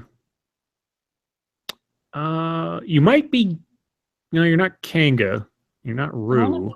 Tigger. You're not Tigger. You're not bouncy at all. No, you're not bombastic. You are in no way bombastic. Your attitude is know much that. more Eeyore, maybe Rabbit. No, it is not. Scribe Light is Owl. Yeah, okay. I can see that maybe. Yeah, I could give you Owl. Yeah, Owl makes sense. I don't think there's a good one for me. There's no monkey in there, is there? No. And you're not Piglet. Racist bastards. And you're not nice enough to be Pooh. But with my reading skills lately, I am smart enough to be Pooh. Yeah. I don't know what a good one is. Yeah. Grand Monkey is Tigger. Yeah. Thank you. Yes, Thank you, Mara. Yes, Grand Monkey is Tigger. That's true. Either that or Piglet, one of the two. Well, she's not really scared, is she? So it's not Piglet. No, Piglet's always no, nervous. Yeah. true. She's just like, because there's actually an episode, it's in the original Winnie the Pooh, where Tigger's bounce, and he ends up at the top of the tree and he realizes how tall or how high it is, and then he freaks out.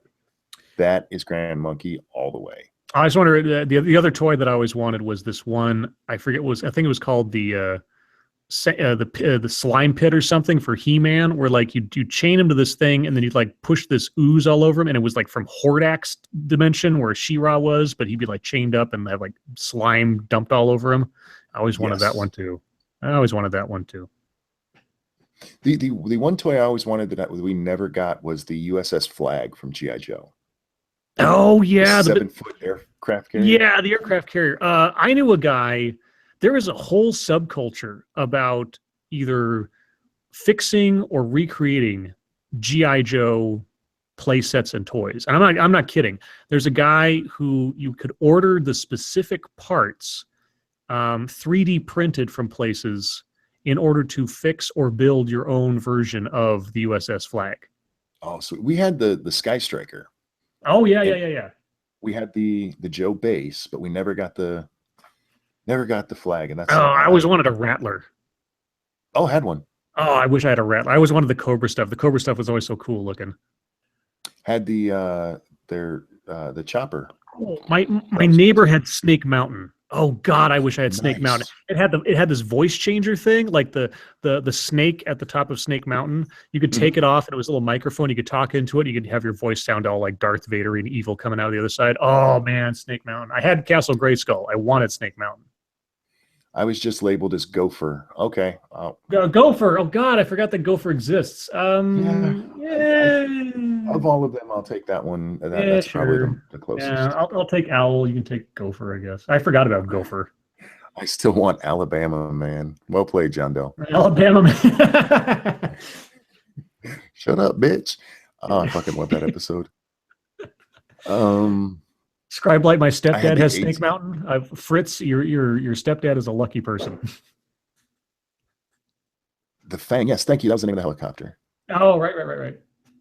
That was actually my favorite toy that we did have because it was just so cool. Oh, the helicopter from Mask was Switchblade because it turned from a helicopter into a jet. Yeah, I always thought that was good. Miles Mayhem flying the Switchblade. Oh man, those were the days. Mask was so cool. Oh God, it was. I feel like we need to have another nostalgia stream right now. We are. Let's talk about something else. Yeah, because we go on forever. Doesn't know any of this shit. SDA, what's your favorite toy from childhood? Last week, I mean. She had half of a Slinky, but she straightened it. Is that an innuendo to sexual orientation? No, that's a quote from a movie. Oh, okay. I don't know what movie that is off the top of my head. Sorry. That's from Ghostbusters. Really? Yes. Somebody asked Egon, and it might be Ghostbusters too. Yeah, I was about to say that's probably Egon Ghostbusters too. If he had, or he said he didn't have. Yeah, it was Ghostbusters too because they had the baby, and he said that when they were a child, he had a half a Slinky, but he straightened it. Right. Sweet. I got Scribe on movie. Well, for reasons that might be understood, Ghostbusters 2 is not something I've seen more than about twice in my whole life. That doesn't matter. It's still a win. Yeah, okay. That's true. I don't get many of those. All right. Mark this day, everyone. Monkey got me on a obscure quote from a movie I've seen twice in my entire life. Congratulations, Monkey. Somebody's bitter. Ah, yeah. Get out of the SDA, bitter what's your barn. favorite toy? SDA, are you awake over there? Did we lose her? Is she muted or something? She's muted. Oh, okay. She's Oh, she stepped away, or she's Okay. ignoring us. yeah, or she's having quiet time. Okay, well, it's just the Scribe and Money stream for the moment. Yes.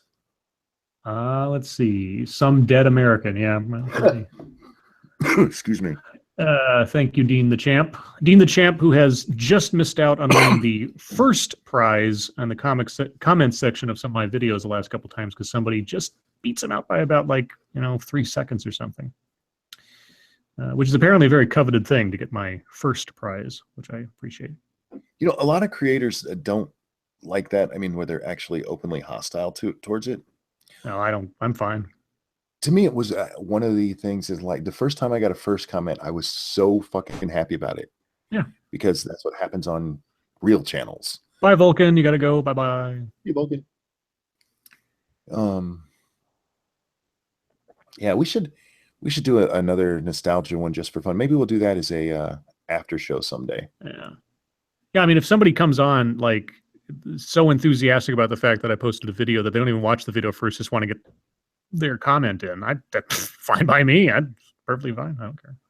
Yeah, there was actually an argument on mine one time because somebody obviously got first without watching the video. Literally, as soon as I posted it, they had their first comment. Yeah. Somebody else, it doesn't count. I'm like, I get to make the rules here, and yes, it does. Misty, are you with us again?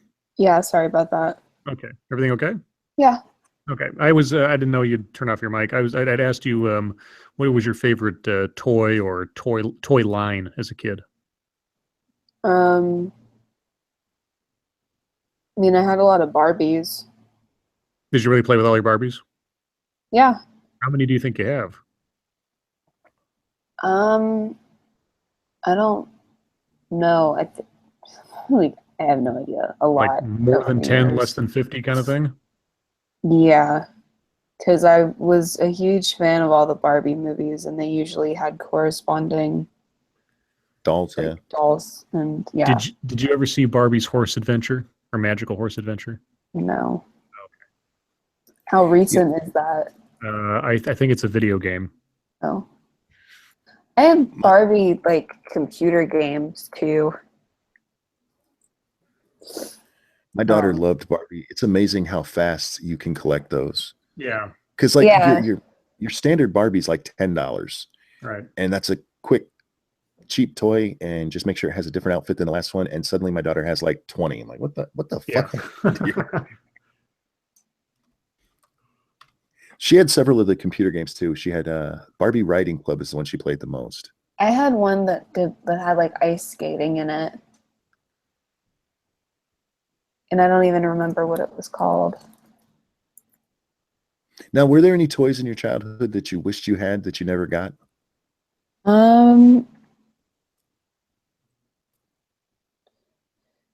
Well, I always wanted more Littlest Pet Shop toys, but I just never ended up with them.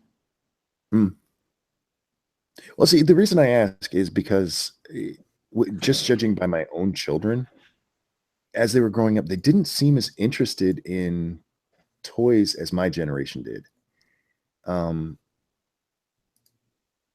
Like action figures and stuff. They weren't really into those.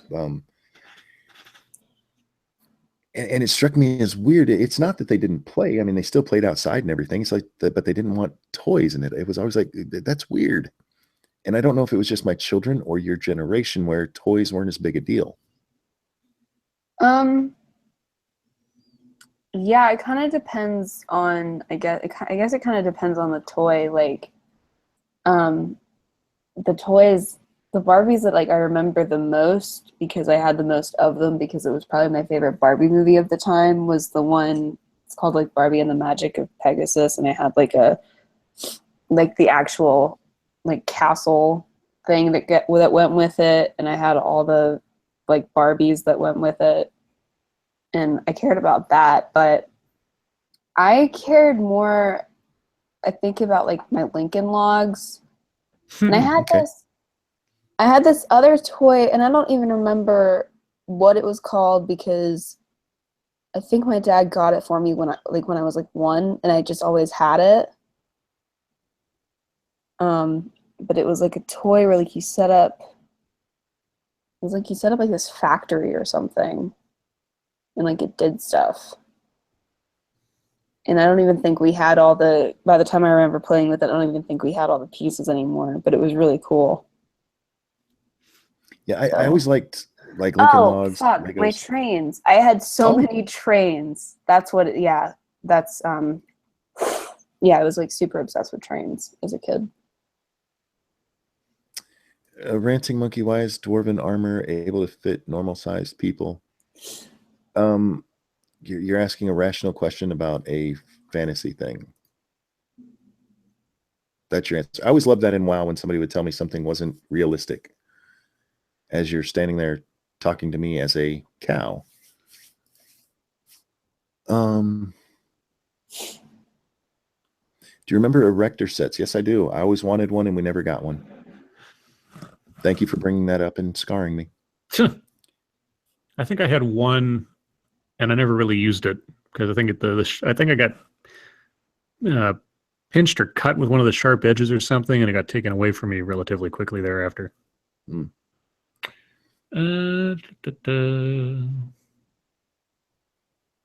Damn, it's already 10:56. I know, right? That's what happens when we have an hour and a half of news. I know. That was crazy. So much news. I feel so informed by the fact that the doesn't exist. You were so triggered by that. That was awesome. Oh my God. I mean, if I was reading somebody's blog or some, whatever, okay. Yeah. But seriously, I mean, as shit as their content can be sometimes, still, CNN has been around forever. It is still supposedly one of the more legitimate news sources, at least as far as like organization and reach on the planet. And they can't do the basics of just, anyway. Yeah, I can forgive it. I don't generally give people shit if they make a mistake typing, on the internet. Yeah, exactly. The only time I will is if you're calling somebody stupid and you fuck up, then I will point that out. Yeah, but if this is your profession, if you're paid to do this as part of a journalistic profession, you should proofread, for fuck's sake. I mean, every time that I catch myself, and you've seen this in my Twitter stuff, if I misspell a word or run something together or something because I type too fast or whatever, I'll always follow it up with an asterisk and the correct spelling, because I'm just that sensitive about being not only clearly understood, but also just digging at myself for not slowing down or taking the time or spelling correctly. Mm-hmm. That's what and every time that I write an email or I wrote a story in college or a paper, I always proofread, which always ends up with more revisions and things because, as they say, a masterpiece is never completed, only abandoned. But this shit, I mean, honestly, it's okay. Ugh, if you're getting paid to be a journalist and you're paid to write things, write correctly. Your boy Pat asked who does the best Florida man stories. I'm going to say Scribe. Oh, yeah. I'm biased on that one. Florida man. Florida man is a great thing. I love Florida man in all of his incarnations. If someone hasn't already made a comic book called Florida Man and all the horrible things that he does on a daily basis, they really should. Not just horrible, incredibly stupid. Yeah, that too. Florida man is dumb as fuck. Yeah, I remember Florida Man came to prominence with the whole bath salts thing. So Florida Man was like high on bath salts and like ate somebody or whatever it was. Yeah. 2 minutes left. 2 minute warning. Yeah, good. I'm starting to yawn here. I did not sleep much last night, and baby's gonna be up. I took a nap earlier. Me? No. Oh, I thought you said you were going to take a nap. Not today. No, today we went out and I'm actually wearing real shorts. For the last year, I haven't been able to wear anything other than really, really thin stretch shorts because I need to be able to pull them up on my thigh because anything touching my thigh hurt too much. Yeah. But I'm actually able to wear real clothes again. Yay. Scribe Light, have you ever played Dark Cloud on PS2? I never owned a PS2. My console adventures stopped with Sega Genesis and didn't come up again until Xbox 360, and I don't really use my Xbox 360 to play games anymore. I just use it for YouTube and playing movies. And I think that's about where we'll call it, because by the time we end up with closing it out, we'll be at the top of the hour. So, Monkey, would you like to? Oh, yeah, what? Before we close, I did want to update everybody. We mentioned it the other night. The one-ton hammer had surgery. Yes. He did come through it okay. He'll be back in the comments eventually here. He's recovering nicely. So yeah, and we're glad to hear that he's on the mend. Absolutely. All right. So let's see. Well, tomorrow night we're going to be on SDA's channel, if I'm not mistaken, or is it Monkey's channel? Is it your turn? Monkey's channel. No, that's right. We did SDA's last night. So pay attention to Monkey's channel for the Thursday night stream. Monkey, would you like to close us out? Sure. Chat, thank you guys so much for coming. You guys are awesome. Love you so much. Scribe, SDA, a pleasure as always. Your life makes me sad. We'll see you next time, guys. Bye, guys. Bye, guys.